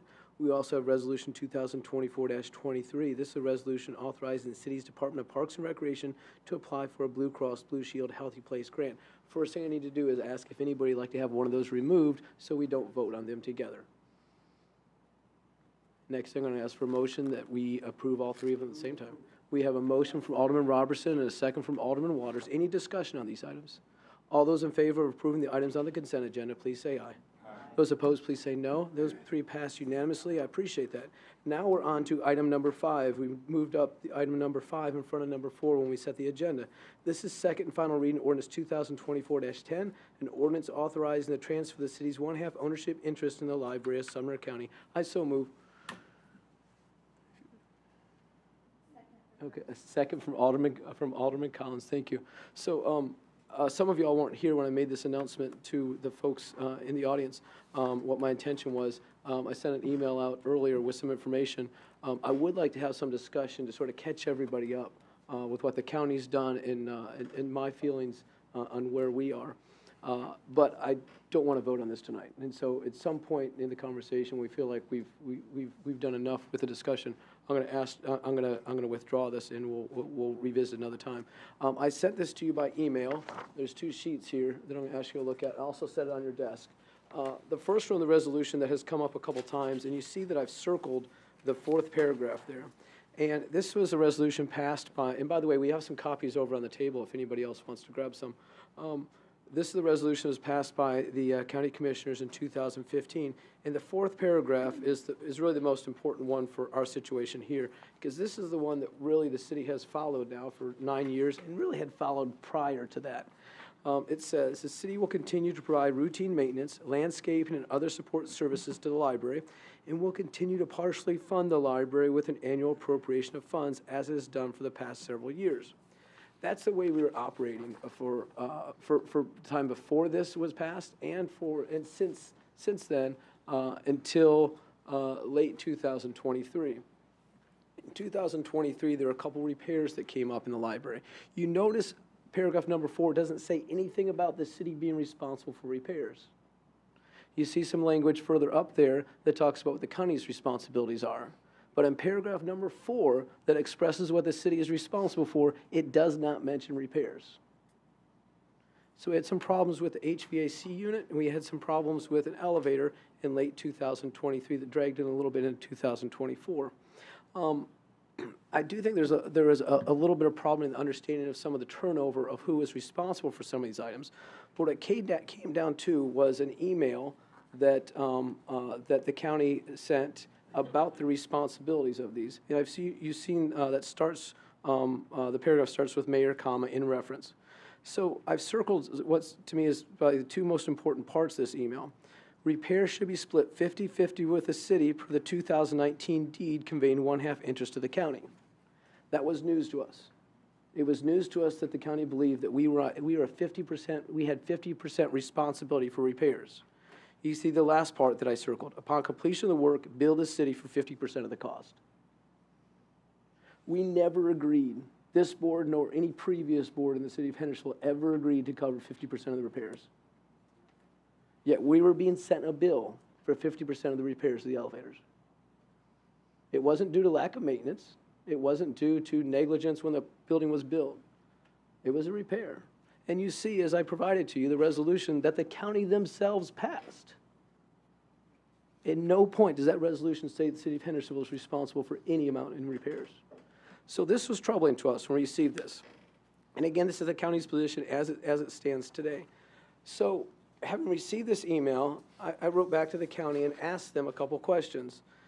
Please send me evidence the city has covered half the cost of non-routine maintenance in the past. I wanted to make sure that I wasn't wrong, basically. I wanted to find out if there had been precedent that the city had covered some repairs in the past. I also asked, please send me any resolutions or agreements for the other county libraries that specify cities will cover half the cost of non-routine maintenance and evidence that has been done. I didn't receive a response for either one of those. Not receiving a response for either one of those, it leads me to believe that this is a change in policy or a change in the guidance or the leadership of the county. That just now has the county decided that we are responsible for 50% of the repairs of the library. That's troubling. It is a 18-year-old building that cost about $12 million to repair. We do not have anything similar to that in the city of Hendersonville that the city owns. We do not have a building worth that much in the city. What this is a building that is going to need significant repairs in the next couple of years. Probably a new roof, probably some HVAC system repairs, probably some serious expenses. If we accept what the county has told us, what they have decided, we've got to increase the budget for building maintenance and building repairs in the city of Hendersonville significantly. I was in the situation when I received this, build a city for 50% of the cost. I was in the situation that I was being sent a bill for something I didn't believe that we were responsible for, nor did I believe that y'all appropriated the money for. But if I didn't sign it, there was the risk that the library would be closed due to ADA concerns. So I signed a check. This is going to happen again. The county is not moving forward with the revertal or revision clause that we offered. And I feel like we offered them a pretty good deal. I wanted a couple other things out of the county, and those are not going to come to pass. I feel like we offered them something that was very reasonable. I'm disappointed that they didn't accept that, or they haven't so far, I should say. There's still a possibility the county commission as a whole will accept that revert or reversal clause. There's a possibility they will. However, I think we should wait for them to take their next move. There's also a possibility of something that the county attorney said last night. I appreciate this very much, what Mr. Sittler said. He brought up the idea that maybe there's another option that we haven't considered. And maybe that is that some folks from the county and some folks from the city sit down and talk about what's expected and revamp, I think were his words, revamp what the maintenance agreement is. And I think that's a very worthwhile idea, and I appreciate that from him. Because right now our other two choices are to go forward with no guarantee this library is going to remain a library, or we're on the hook for a lot of money that we did not foresee. Is there any other discussion? Alderman Robertson.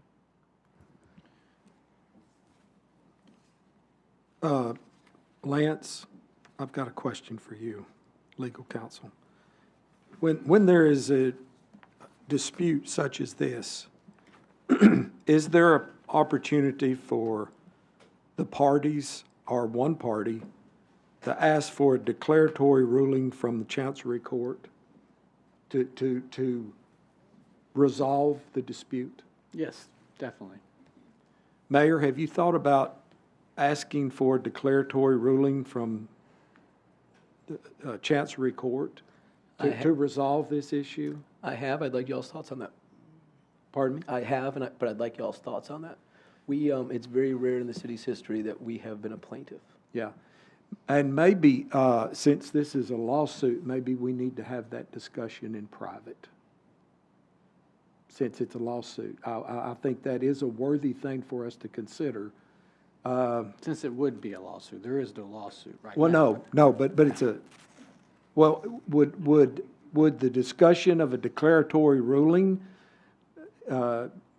be applicable to a private meeting, to a? Certainly it would. Okay. Certainly. So maybe that would be a first step that we could ask Lance question. I don't want to show my hand here, on that, but it seems like to me if the county's not going to move forward with the reverter clause, I'm not interested in moving forward with a demarcation. So I would think that might be the only. I mean, it's fourth down and we got a punt, I guess. So I think that we do need to explore that declaratory ruling and settle this matter once for all for the courts, for an independent arbitrator to settle it. I don't think it will come to any benefit getting a few aldermen and a few county commissioners in a meeting trying to redraft the agreement. I'm afraid any redraft would end in, it would go nowhere. So I think I would prefer to discuss with the city attorney in private the possibility of a declaratory ruling. Thank you. Okay, Alderman Robertson, thank you. Alderman Collins, could I clarify something I said just a second ago first, before you speak? Okay. There was a second option that I completely forgot to mention. There were some county commissioners that have suggested deeding their portion to us. I am very open to that. I am very open to that. That solves the problem. The problem has been, as one of our speakers said, is that the library has two masters. What I want to make sure, though, is that they offer a similar deal that we did, is that they continue their financial support, just as we pledged our continued financial support at the same level, is that they would continue to provide the financial support that they do now for the future. Also, the problem, though, that I need to mention is that the staff are county employees. We're not going to allow county employees to operate a city facility. And so that's something we have to consider too. However, I am very much open to the offer that they made that maybe the city would like the library. So Alderman Robertson, I appreciate your comments. And okay, yeah, that's okay. Go ahead. Floor. Okay. It costs approximately $1 million a year to operate the library, correct? It does. I don't know where we can get that money in the budget. I don't think we could. We'd have to increase property taxes, and nobody wants to do that. You know, so I don't think it's possible that for us to assume all financial responsibility of the library, and if they deed it over to us 100%, I wouldn't suspect that they would want to continue funding it. But that's just my speculation. Thank you. Okay, thank you, Alderman Robertson. Alderman Collins. I wanted to share with the board some conversations that I've had in the last week with, specifically with the people from Foles, and concerning the $900,000 that the Memorial Foundation provided as a grant for the library. That it was relayed to me that that gift was contingent upon it always being a library, or potentially the city may have to repay. And of course, I got Lance involved, and unfortunately, Lance can confirm if this has changed, but my understanding is both of the two people that we would need to speak to happen to be out of town. So have you been able to reach anybody who could provide the documentation? Not as of yet. That was brought to my attention over the weekend, and I have not tracked them down yet, but we're gonna see what we can find for that. Thank you for that. There's a lot of information that we don't have right now that I would like to have before we would make a decision, which is why we need to defer eventually. But I want to say that I am open to us taking ownership of the property, us taking ownership of the operations, and going to court in whatever capacity is necessary. I'm not saying that's necessarily what I want to do on any of those three things, but I'm definitely open to those discussions and learning more about it.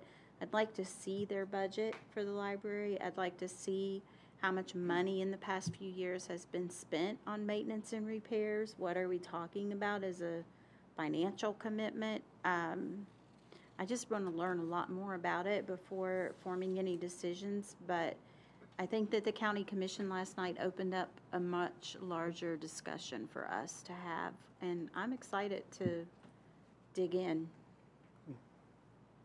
Alderman Collins, thank you. If the county commission as a whole decides that they can agree to the clause that we added last week, I will bring this back to our next meeting. If not, I'm not sure when I'll bring it back. So any other discussion on this item? I appreciate y'all's time and y'all's attention on this. I'm going to withdraw it at this time. Alderman Goodwin, would you like to make a motion to take a 5-minute break? We have a motion from Alderman Goodwin, a second from Alderman Bergdorf. All those in favor, please say aye. Those opposed, please say no. That passed unanimously. See y'all in 5 minutes. Thank y'all. That was a very weak vote.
So next on our agenda is item number 4 under ordinance and resolutions. This is second final reading of ordinance 2024-08. This is an ordinance of the City of Hendersonville adopting the annual budget for the fiscal year beginning July 1st, 2024 and ending June 30th, 2025. Could I have a motion, please? We have a motion from Alderman Goodwin and a second from Alderman Garza. I provided to you all last night by email, actually yesterday afternoon, an amendment that I'm going to propose. This amendment comes from discussions that we've had really since the last budget workshop. I told you all then that there were going to be things that would come up between that time and second reading that we really needed to consider. And you see a couple of them are pretty urgently necessary, and that's the money coming in from tornado revenues, essentially from FEMA, as well as some expenses there. Also, some money coming in from reimbursements by insurance and some expenses there. We have a couple other items there, and this has really come from input in some of the committee meetings, as well as items that have come out in the Board of Mayor and Aldermen. So you see there's 12 items, and I'm hoping that y'all are okay with them as a group, and this is why. Is I think that there are 12 items here, and probably every one of us agrees on 9 or 10, and they're probably not the same 9 or 10. And so I hope what you'll see is that if you feel good about 80% of them, that you're okay with 100% of them getting approved. I'm hoping that's what you'll do. You absolutely have the right and have the opportunity to make a motion to amend this amendment and to take one of them out. You also have the right, under Robert's Rules of Order, to discuss any individual one in there without taking them out. So we can discuss one of them, we can discuss all of them with just the amendment that we have on the floor right now. So right now, we have a motion and a second. Am I correct in that? Okay, we do. So the conversation needs to be on this amendment right here that you've got that has 14 items. Alderman Waters. Thank you, Mayor. You're welcome.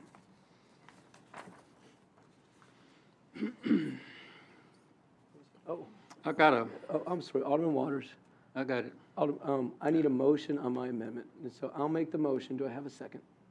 Second. Okay, we have a second from Alderman Collins. Alderman Waters, go ahead. Thank you. Thank you. I've got a couple of things that's been on my conscience for several days since I got the letter from a gentleman who really upset me and upset the nonprofit committee, which I'm on, and I think everyone got a copy. I hope you did. But he, and I won't read the whole thing because it's not worth it. He's claiming that the Citizen Nonprofit Committee has shifted some funds to support another organization, which was the Citizen Police Academy. That's the most ridiculous thing I've ever read in my life. For us to receive something like that, and the committee, and it's several, and our chairman's not here, but that's a good committee, and I'm proud to be on it. But to get a letter like that accusing the committee of putting money into another organization, it's my personal feeling, Mayor. This gentleman needs to come before the committee, before the board, and I think everybody knows who he is. I'm not going to call his name. He needs to come before the board and explain to us who told him, what he told him, and get it out my chest, okay? It hurt me being on the committee because we worked hard, I mean hard, on that committee to satisfy these organizations. It takes time, which leads me to the reduction that you and the staff come up with on Hendersonville and Beach. I mean, we have people there that talk and tell us things at the committee. We just don't come up with a figure like this. And why you and the staff would change it without at least giving the committee the opportunity to say why. You know, what are you doing it for? I mean, do you need a nonprofit committee? Do you now? If you're going to turn right around and do this to us, it hurts my pride, because I'm better than that. I don't appreciate what you've said here, and I don't know. I'll hush before I say something I'll forget. Thank you, Mayor. Thank you, Alderman Waters. Alderman Garza. I'm not on the nonprofit committee, but I was there for the meetings. And I got the same letter you get, Jim, and it was very distasteful and incorrect. And I don't know where this information came from, but it's nothing but false. And just want to add that to it. That's all. Thank you. Alderman Thank Garza, you. Thank you. Thank you, Bob. Any other discussion on the proposed amendment? Alderman Robertson. Well, I would first like to talk about the STARS program. And I know that Miss Katie Brown, is here, and I would like to ask, I asked her before if she would be willing to answer some questions on behalf of the Board of Education. And she said yes? She said yes, to the best of her ability. She's just like her mother. She's willing to talk. Without any objection, we'll ask Katie Brown to come up here and answer questions. Katie, you have no obligation to do that by any means, but we appreciate you being here and we'd be willing to do that. And Katie, please take back to Ms. Hayes and the board and the administration that, from my feeling, we've got some of the greatest teachers and principals in the state, and our test scores show that. But I appreciate the hard work that you do. But let's talk about the STARS program. We all know that the education in this county is run by the county and delegated to the Board of Education. The Board of Education puts forward a budget.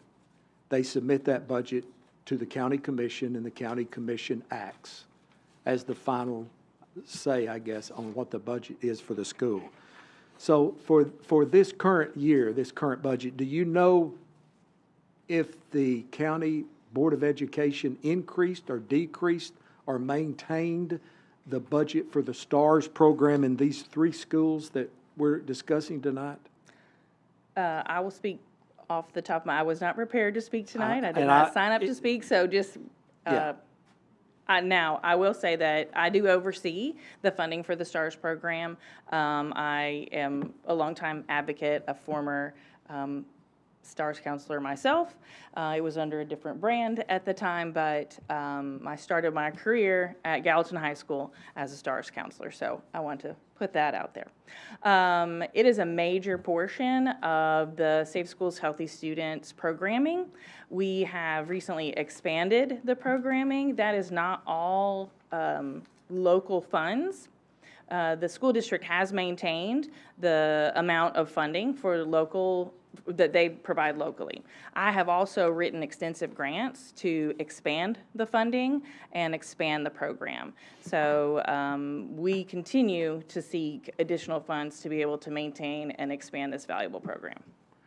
So the Board of Education's portion that they fund the STARS program, is that from a state grant or is that local funds, local property tax funds that funds the STARS budget? A portion is local, and then I also have grant funds that I apply for that would be federal. Yeah. Currently. Depends on what grant I can get. Yeah. Of course, we don't have that ability to do for grants for this portion of the STARS program because we're not in the education business. Sure. You know, that's a county function, not a city. So what the mayor has proposed is to bring up to the last year's level, I guess, Beach High School, but also increase $3,000 to Hendersonville High School, but keep Station Camp at the $9,000 level. I'll make a prediction. Next year, Station Camp will want $12,000. I'll make a prediction. Count and you know, because if they see these other schools getting it. So that was, thank you. That I just wanted to know about the funding level, and you're saying that they're the same, but you're trying to get more grant money. So do you feel like that you have some good chance to get grant money for this program? I've already secured grant money to expand the program. You didn't ask a question, but may I speak to the statement you made about these schools and Station Camp? I was a part of the original conversation where Station Camp was added to the funding. I can't say when exactly that happened, but that is the original funding amount, and it is because Station Camp does not serve wholly Hendersonville population. It is sort of a adjoining school between Hendersonville and Gallatin, and so we felt like it was appropriate to ask for a lesser amount for that school, and I believe that the $12,000 for Hendersonville and Beach is consistent with what the offering has been from the city. Is that, if I'm recalling correctly? Yeah, the cost of the program has increased, but we have not requested additional funds. So this is a maintenance of what has been historically given. So Beach also serves county residents as well? Yes, but I think that it has always been considered a Hendersonville school. It's not in the city limits, though, is it?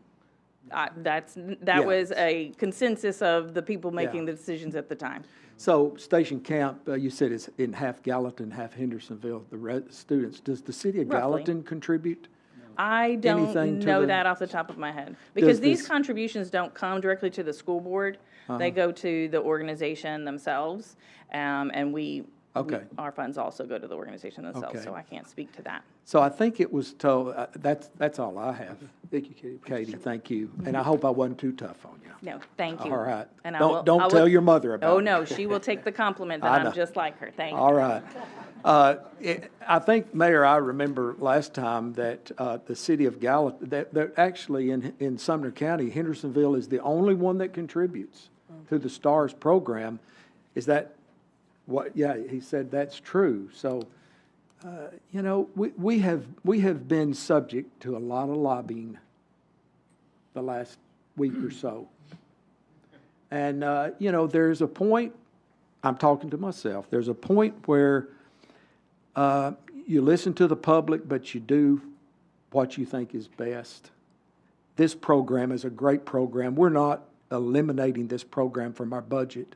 We're levelizing it to all of the three schools. I like what the committee did. And let me ask, Mayor, what was the vote in that committee for this particular item? Ooh, I don't know. Do you know, Ms. Waters? Was it unanimous?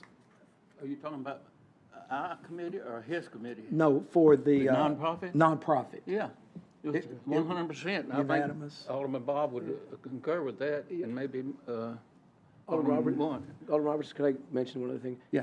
I remember in the conversation that Katie mentioned years ago about Station Camp, is that Station Camp has also have fewer students than Beach and Hendersonville. So I just want to throw that in there. So. Yeah. I still bet you they'll come next year for 12,000 if we do this. So again, I want the students to understand that we're not against this program. I mean, we're the only city that's funding you. Yeah. We're the only one. So, you know, maybe you should look to those other cities and ask them for a little generosity or for a little support, you know. Okay, that's all I've got to do about, as Forrest Gump says, that's all I've got to say about that. But I do have a question now on the Bradford Berry, the $100,000 expenditure.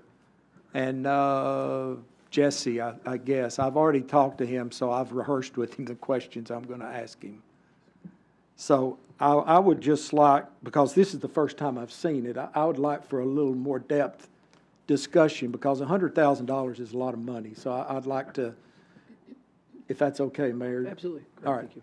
Mr. Eckenroth, please. Thank you, Alderman Robertson. So when that property was donated to the city, there were deed restrictions on that property. GE placed deed restrictions on the property.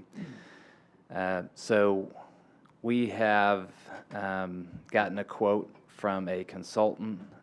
It's a consultant who won a qualifications bid from the state on doing some soil sampling for the 13 acres of that parcel. and that is to test the soil. It's called the Phase 2 report, to test the soil, to see if there's any cause for concern. So there's deed restrictions that are put on there. You would think they're put on there because there's some type of concern, maybe contamination in the soil.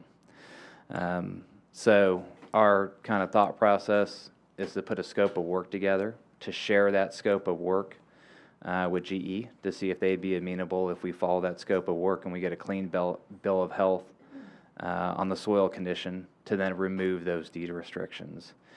So that $100,000 encompasses borings, analysis, testing, and reports to test the over 13 acres of that property. So is there a phase 3 and phase 4 and et cetera, or do you think phase 2 is it? So there's what's called corrective action, and if there is something that's found on the site, you would do a corrective action. If the soil is clean and the deed restrictions were put on there just as a standard practice, then you would go no further. If there is contamination, based on the contamination, you would come up with a corrective action plan.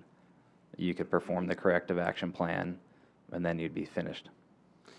So it's if I understand you correctly, we want to do this phase 2 evaluation on the land in hopes that GE will remove the restrictions on the land. Is that correct? Yes, sir. So does the staff intend to try, what if we reach out to GE and they say, no, we're under no circumstances will we remove the restrictions because of whatever fear of liability? Sure, yeah, I think we would rework the scope at that point. So we would have some information on if there is any concern for us as the property owners. We might not go into the depth or the detail that we would for a deed to remove some deed restrictions. And, we're going to get into the, real estate attorney world when we start talking about removing deed restrictions. But if GE says they're not interested whatsoever, I'm sure we're going to pull back probably on the reporting that we do over there, just to make sure that it's safe, that the soil is safe over there. So, Alderman Robertson, yeah. Lance might be able to be helpful. Okay. Well, there may be another option, a legal option to request that a court quiet title, but it would likely deed that phase 2 report to support such a request. So there's a legal option to endeavor. Okay, so even if GE says no, then we have another legal recourse. Okay, that's helpful. Okay. Okay, that's all I have on those 2 topics. Mayor, thank you. Thank you, Alderman Robertson. Anything else on the amendment? Alderman Robertson, anything else on the amendment? Oh, no. Okay, thank you. Alderman Garten. I don't know if I have a question or really just want to point out. So really with STARS, we see that as 3 line items, but we don't necessarily donate 9,000. Well, we're not cutting a check to each individual school. What this is a $33,000 check straight to STARS organization, and then they disperse it between the schools. Ooh, it's a good question. So I mean, just as I look at that, really it's $33,000 going to the STARS program, which I think is a fabulous program. I'm absolutely for it. I definitely want to make a donation to it. But looking at it, gosh, that's a lot. That's a lot of money. And I don't think that we have another nonprofit that we're contributing that much to. I just want to keep that in mind, too. I mean, there's a lot of them that did ask, and we didn't necessarily fund them all to the amount that they asked for. It's a substantial amount. Appreciate it. Thank you, Alderman Carter. And I have one other question. Well, if we don't fully fund the $33,000, and we cut $3,000 from Beach and $3,000 from Hendersonville. Like, what is the direct impact? Does STARS, will we not have counselors certain days? Does it cut activities? Like, what does that mean? There's somebody here who'd like to answer that for us. Nobody has an obligation to. Could you introduce yourself? I appreciate you speaking a couple weeks ago, but introduce yourself again, please. Roger I'm sorry. Dinwiddie. Without objection, we're going to listen. Sorry. Go ahead. Roger Dinwiddie with STARS. Your question's a really good question. One, we will not have counselors at Beach or Hendersonville High School because of a reduction. I want to make sure that's absolutely fundamental, okay? We may make some other changes relative to some prevention programming, some training, other things like that, but we will not remove the 2 staff people or reduce their time in those buildings. Okay. Does that help? Is that It does. sufficient? It does. Okay. Thank you. And my other question is about the call boxes on the Greenway. Okay. I'm really excited about this. Okay. I'm glad to see that there. And how many call boxes does that? So that will provide 2. Right now, we're looking at whether they're going to be solar or would they be wired. We don't want to drag a bunch more wire out there if we don't have to. But we have a couple areas that are a little bit far away from, interaction with other people. And so we're concerned about that. Okay. Yeah, I think it's great. I think it's needed. I'm excited to see that in there. Alderman Garten, thank you. Alderman Waters. Thank you, Mayor. My colleague here just reminded me, how come Gallatin does not recognize any of these 3 schools that we have here? Is there a reason they don't? I don't know. There's got to be a reason. I just don't know. Does anybody know? Come to the podium, please. Back up. Gallatin has been asked and has funded us in years past. They are not currently funding us. I can say that. I can say that. I'm not worried about the past. How come they're not funding you now? I do not know, sir. Okay, I don't know what the city of Gallatin's decision-making process is, other than we apply and they have not funded us. I'm sorry, I don't know the definitive answer on that one. Thank you. So Hendersonville, this office here pays all of it, doesn't it? It comes from here, right? They have other funders. No, outside. I'm talking about the donation. There's no other organization that helps as far like we do. There aren't any other cities, no, but there are other organizations that provide grants to them. It's a good question. Thank you, Alderman Waters. Is it too late to amend them 2 and 3? It isn't. I should have actually called on Alderman Martin before I called on you, Mr. Waters. So if you're okay with this, I'd like to go to him and then I'll come back to you. To him? Yes. I'd do anything for that guy. I appreciate you saying that. Alderman Martin. I just want to make sure we were all clear. This amendment is adding $3,000 to Beach and $3,000 to Hendersonville High School STARS to make them both $12,000. I think that's a great idea, so. Okay. Alderman Martin, thank you. So, one of the things I asked is that we consider this as a group. As I mentioned, everybody has a right to pull one of these out or 2 of these out or multiple of these out. Alderman Waters, do you wish to make that motion or would you want us to take a vote on all of them first?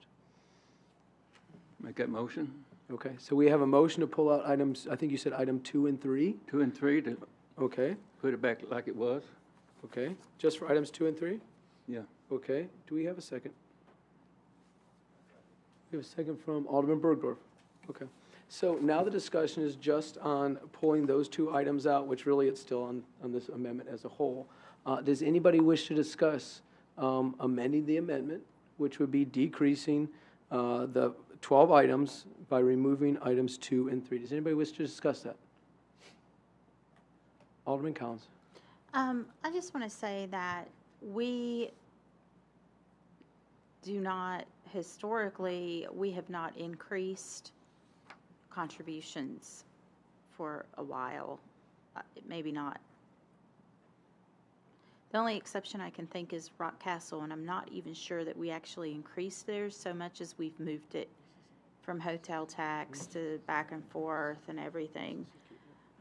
We basically keep all of the contributions as they are. And I understand the concept that we want to fund all three of the schools equally and be fair about it, but they didn't ask us for the same amount. And one can only assume that that's because they have different needs. For example, Merrill Hyde didn't ask us for any money, and they are inside Hendersonville, and I think the majority of their students go to Hendersonville, but they have never asked us for money for the STARS program.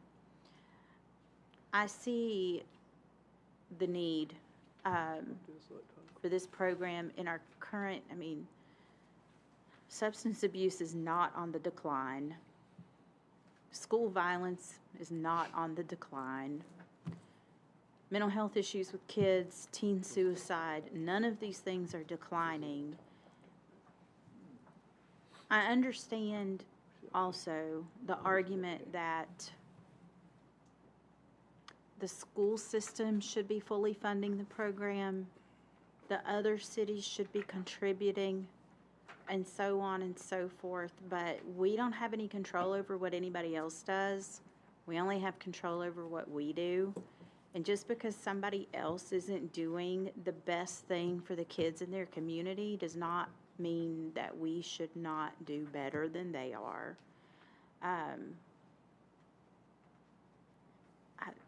It's kind of a platitude, but my mom used to always say, you offer the help based upon what you have the availability to offer, and that's the best you can do for somebody. So do we have the ability to offer this additional $6,000? Yes, we do. Look at our finances. We have the money. This is what they've asked for. It's what we've given historically. I think it's really hard to justify cutting the program from last year's funding, which is the same as the year before that, and the year before that, and the year before that, and the year before that, without really, really having justification for it. That's all I'm going to say. Thank you. Alderman Collins, thank you. Alderman Robertson. Yeah, Tamara, what page is the budget for the nonprofits on in our packet? I would like to look at that. 36, I think. 51. 51.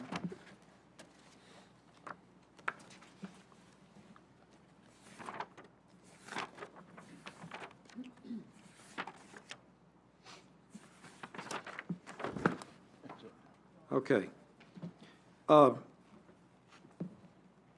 In fact, this budget, there was one new program added to the nonprofits. So we're not maintaining status quo. We've actually enlarged. This year we are contributing $2,500 to the Sumner County Museum. So that list is getting longer. And again, I'm going to go with the committee, what the committee recommended. They delved into this. They looked at all of the aspects of it, and so I'm going to go with what the committee recommended. Mayor, thank you. Alderman Robertson, thank you. We don't have anybody else wishing to speak at this time. If I'm wrong, let me know. Jason, do you have this ready for electronic voting? Okay. So what we're voting on is yes is removing items 2 and 3. No is leaving items 2 and 3 on this list. Does anybody need clarification? Okay. So all those in favor of removing items 2 and 3, press the green button. Those in favor of leaving them, press the red one. So the motion, oh, we're still missing one person. There we go. So the motion fails 3-7. Those voting in favor of it were Alderman Robertson, Waters, and Bergdorf. Those voting against the motion, Alderman Skidmore, Martin, Garza, Goodwin, Garten, Collins, and myself. So now we're back on this. I appreciate y'all's discussion on that. Now we're back on this list with all 12 items. Is there any other discussion on it? Okay, so we're now voting on the list as a whole. Pressing the green button is approving the amendment, which is this list. Pressing the red one is opposing it.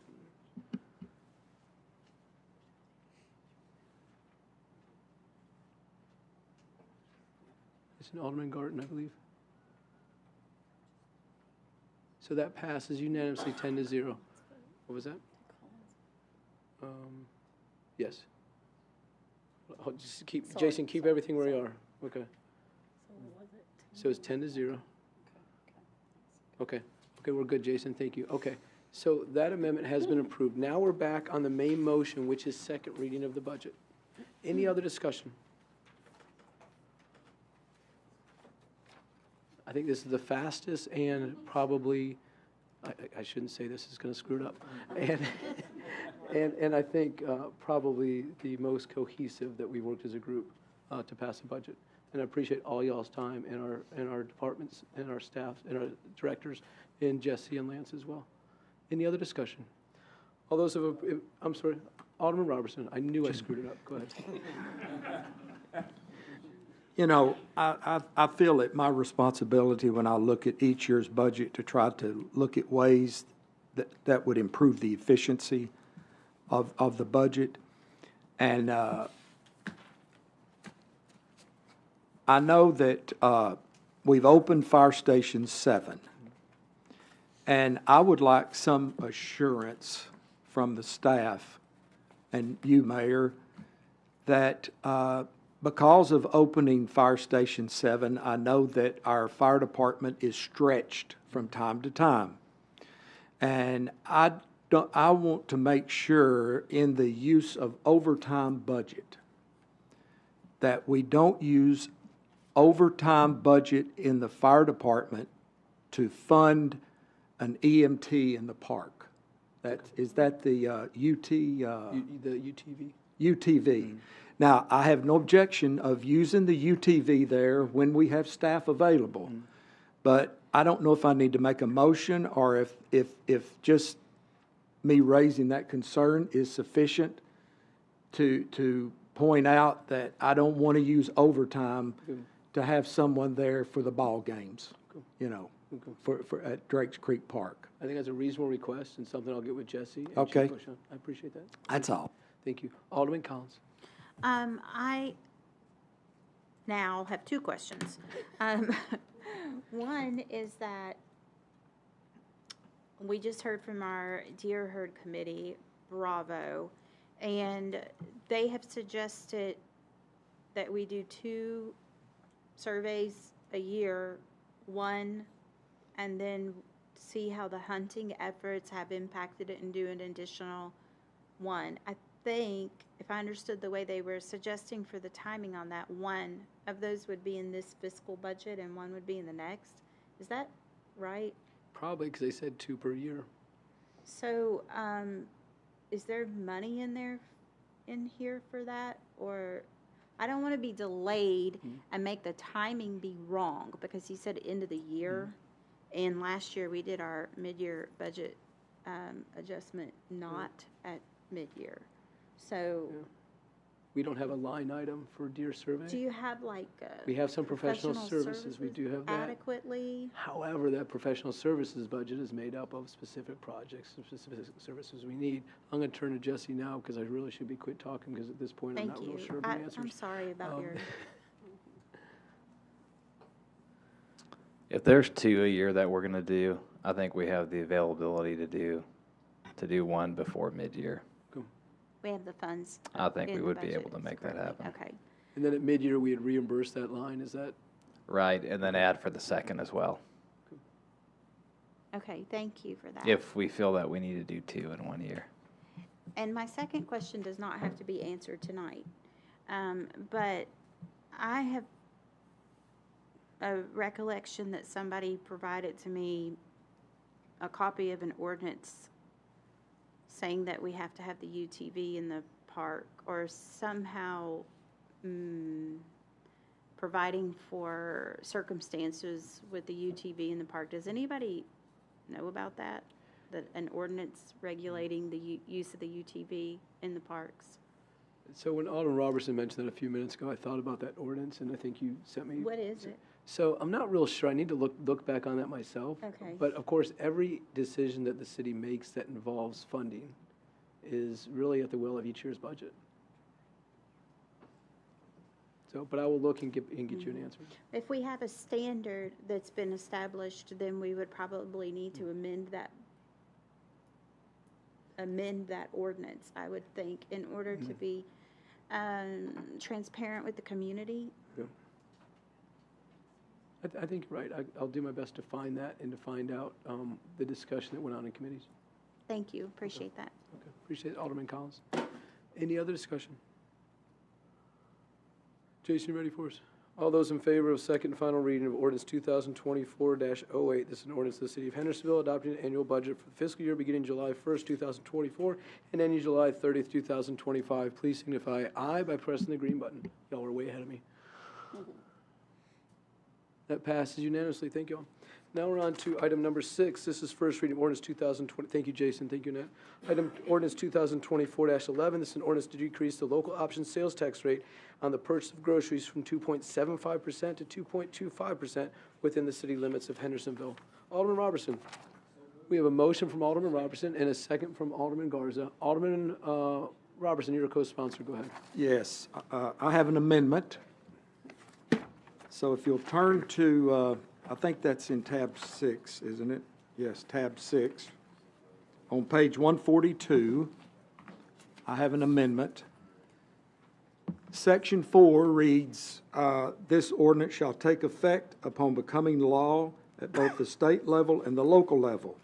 I would like to change that to this ordinance shall take effect on February the 1st, 2025, both at the state and local level. And the reason I'm doing that is that I think the Department of Revenue is going to need time to make sure that this is done right.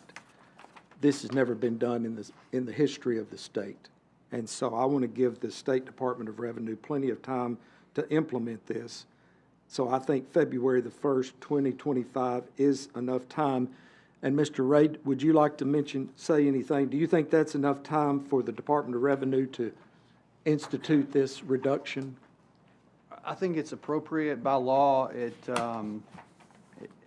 can't begin until 60 days, beginning on the first day of the month after it becomes ordinance.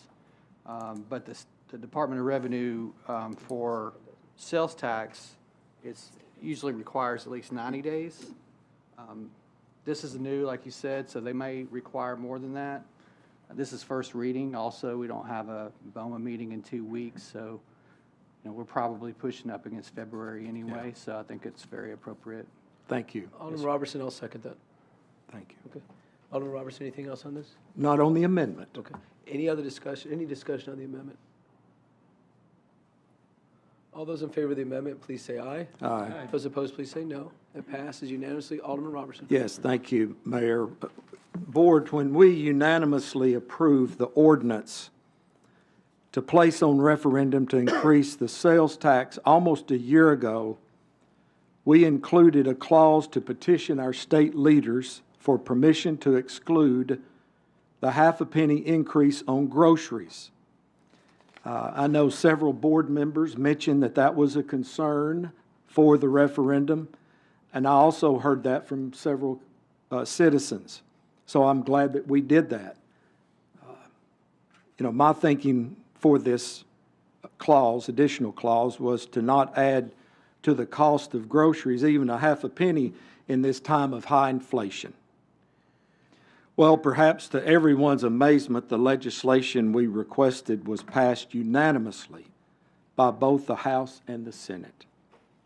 My sincere thanks to Senator Hale and Leader Lamberth for sponsoring the legislation and to our mayor for successfully lobbying for its passage.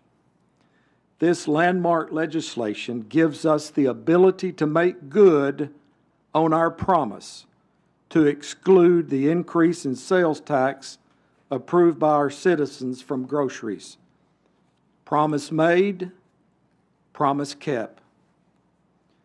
The instant ordinance is the fulfillment of that promise. To the best of my knowledge, this is the first time in our state's history a municipal has reduced the allowable sales tax on groceries.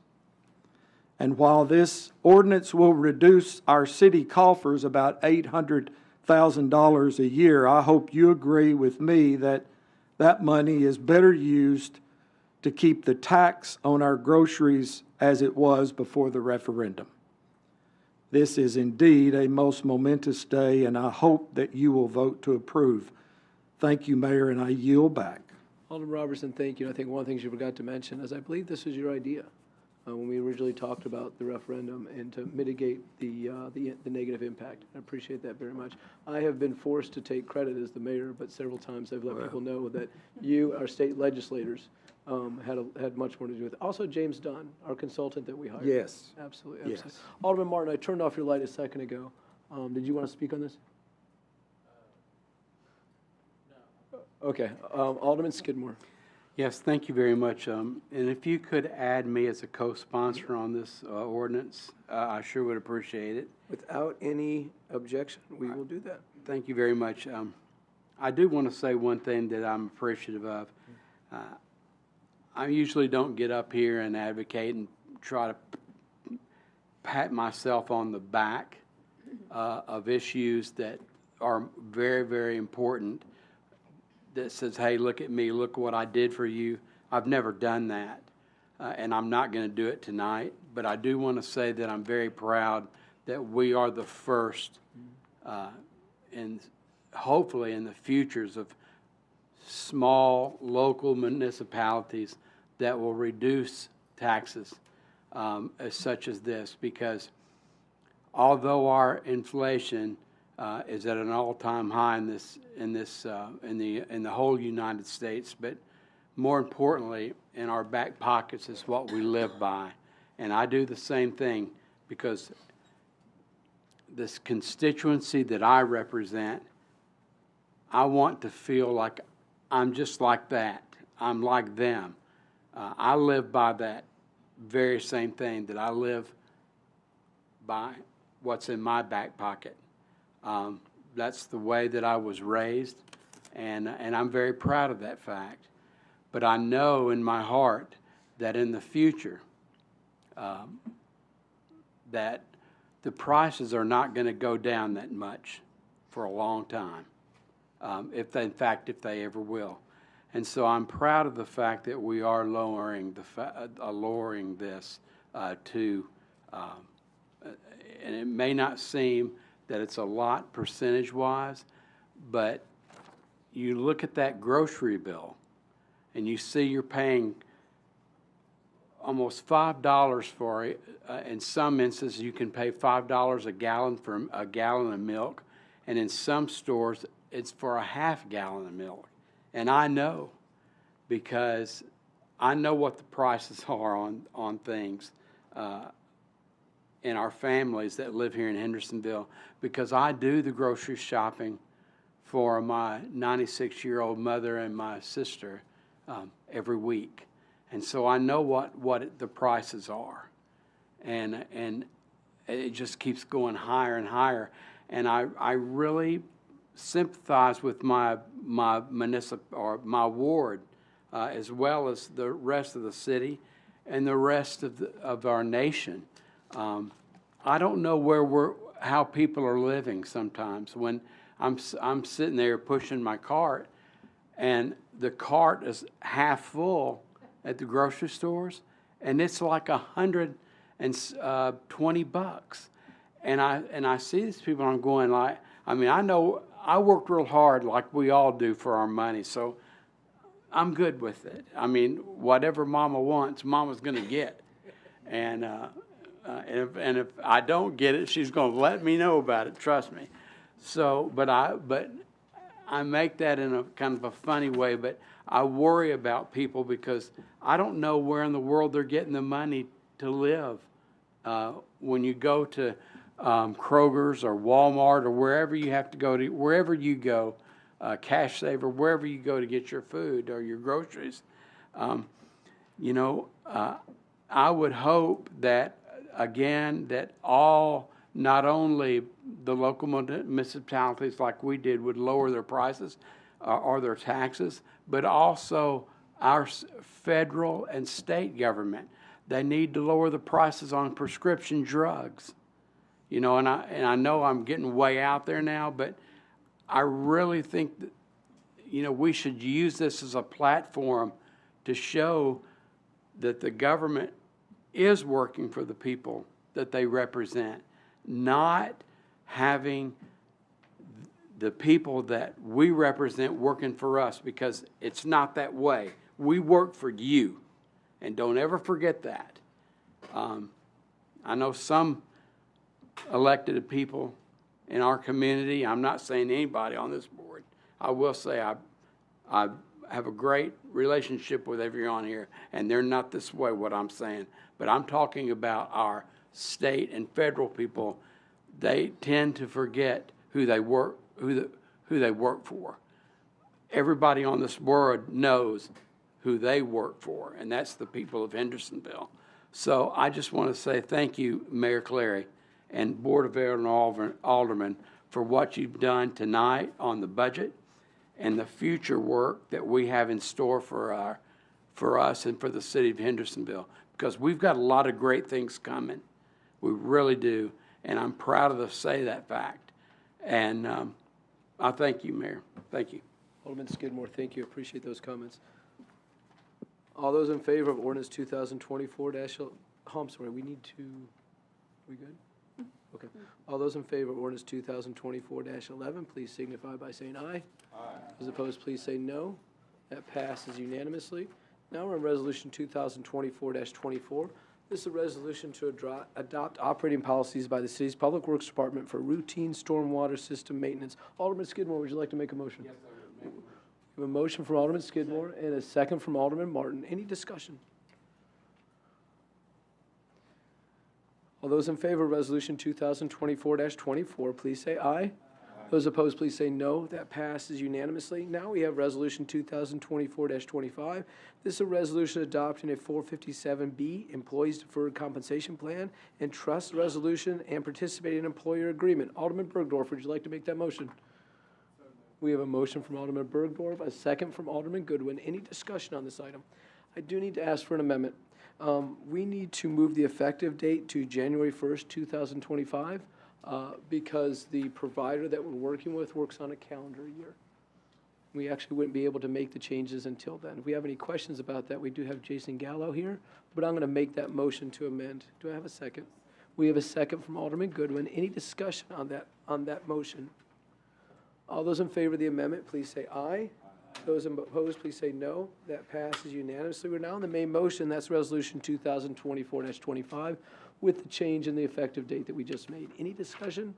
All those in favor of resolution 2024-25, please say aye. Those opposed, please say no. That passes unanimously. Now we're on to other agenda items, which includes reports. We're going to have a brief committee report from Chairman Goodwin on public safety. We had a meeting tonight. We went over ordinance 2024-26 for to let the inmates help in the parks. That passed. That'll be coming to BOMA. And then we had a lengthy discussion about sledding in Country Hills Golf Course, and we are coming up with some ideas for that. Okay. Alderman Goodwin, thank you. Next, we have a report from our planning commission. That's Alderman Martin. Yes, thank you. So the first project that we talked about was the Alexander Commercial Project Phase 1 site plan. This is 267 East Main. This was approved. This is the one that had the fast-paced urgent care facility, the Starbucks restaurant, and then a third tenant. That was submitted as undeveloped at this time. So we'll wait for site plans on that. The next project was AutoZone. They submitted a site plan to be located at 531 East Main Street. This is located in front of Bluegrass Landing residential subdivision. It fell within the Bluegrass Yacht and Country Club plan development, so we approved it.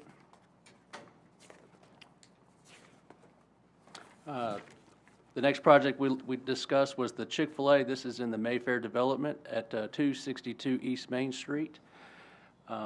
It's right off of Maple Road Boulevard, so right across the street. They submitted a site plan that met all requirements and staff comments, so we approved that. The last project we discussed was the Premier parking lot revision. This is a lot next to Hendersonville Strike and Spare, basically one large lot that we just subdivided into 3, and it's located at 98 Volunteer Drive. Thank you, Mayor. Alderman Martin, thank you for that report. Jesse, a BOMA report. Thank you, Mayor. Thank you, Alderman Martin, for that report. I think a new recruitment strategy for us can be that if you work at City Hall, you can go to Chick-fil-A and Starbucks. You can just walk there. So maybe we need to use that, Jason. I want to thank Gerald Barrett and the Deer Committee. They put in a lot of hours and go to a lot of meetings. Alderman Bergdorf was with us at the last TWRA meeting, and so that it takes a lot of time. And Casey is trying to put all that information up on the website, so we'll continue to load that. But those FAQs, the Deer pamphlet, that's all going to be on the website. So as you guys get questions, that's a resource for you to use and continue to push people to the website. As Gerald stated, we are vetting all that stuff with the TWRA. So when we're trying to put something on, we want to make sure that it's vetted through that agency. So I want to thank Gerald and the Deer Committee for that. I also want to thank Tamara for the great job she did on the budget. This was the easiest budget I've been involved in since I've been here. Thank you, Tamara. Something that happens behind the scenes, something that BOMA supported, is we're trying to be more efficient. So one of the technologies that we've really focused on this year is technologies that makes our finance department more efficient. And what we used to do is department heads would load all their budget requests on a big Excel sheet. We'd share them, we'd put them together on a sheet, and then BOMA would approve it. Then we'd take that sheet that had every single line item. We'd manually enter it into our finance system for the budget. And now with our new finance system, department heads can enter straight into the budget module. And after tonight's meeting, there's 12 adjustments we're going to make, plus I think one for public safety at the last meeting. And we can basically hit go live. So it makes staff much more efficient. So things like that are continually happening behind the scenes, and those are things that Tamara and her staff are taking on, but just makes the city much more efficient. So anyway, great job on the budget. Thank you, Tamara. Paving list. So the paving list will be coming out soon. Sarah has developed a paving list. Now this year we're going to have a paving list that's by general fund and by the PIP fund. And Rogers Group approved an amendment that Mayor Clary had mentioned previously, where if we group projects together and we pave a lot at one time, they're going to give us a 5% discount on the asphalt costs and a 10% discount on the milling. So, you know, when we're paving $4, $5, $6, $7 million a year, that can be a significant savings for the city. So we're scheduling a meeting at Rogers Group to try to put these projects together. So our list may be amended slightly to get savings by clumping some projects together, but just be on the lookout. Probably within the next week or two, we will send the paving list to BOMA. It will be broken between the general fund and the PIP fund. And then last but not least, I want to have Casey come up and give an update on the new trash service. All right, we're in the home stretch, just a few weeks left till the new contract rolls out. Just to kind of regroup, so far residents have gotten 3 mailers, 2 from us and 1 from Waste Pro. They have also been, if they were a current backdoor customer, they've been getting tags like this on the back of their cans to just help make sure there's no gaps in communication and that residents are aware of the change that's happening, particularly those who had previously been backdoor collection customers. Currently, of the waivers we've gotten, we're only at about 60% of our contract utilization for the medical waivers, so that's been pretty good. Waste Pro has gotten quite a few sign-up for folks that are paying for that, as well as second-day collection for either curbside or backdoor. So that went really well, the add-on process. We will have a new collection day map that's coming out this week. Waste Pro will be sending their final mailer very soon. That's in production and should go out as soon as possible. That will show residents a change in their route. Only 14% of residents had a route change that will affect them, so that's really good. It's very minimal. So for most people, the route will stay the same, but those maps will be published online, on social media, and all residents should be getting a mailer about that as well. Casey, thank you. Alderman Robertson, do you have a Sorry, question? Jesse, when we did the budget, there were 10 vacancies in the police department. Can you give us an update? How many vacancies do we have now? 14. 14. Thank you. Alderman Robertson, thank you. Alderman Collins. Do you know how many people have added on services for garbage? You said quite a few, but I'm very curious.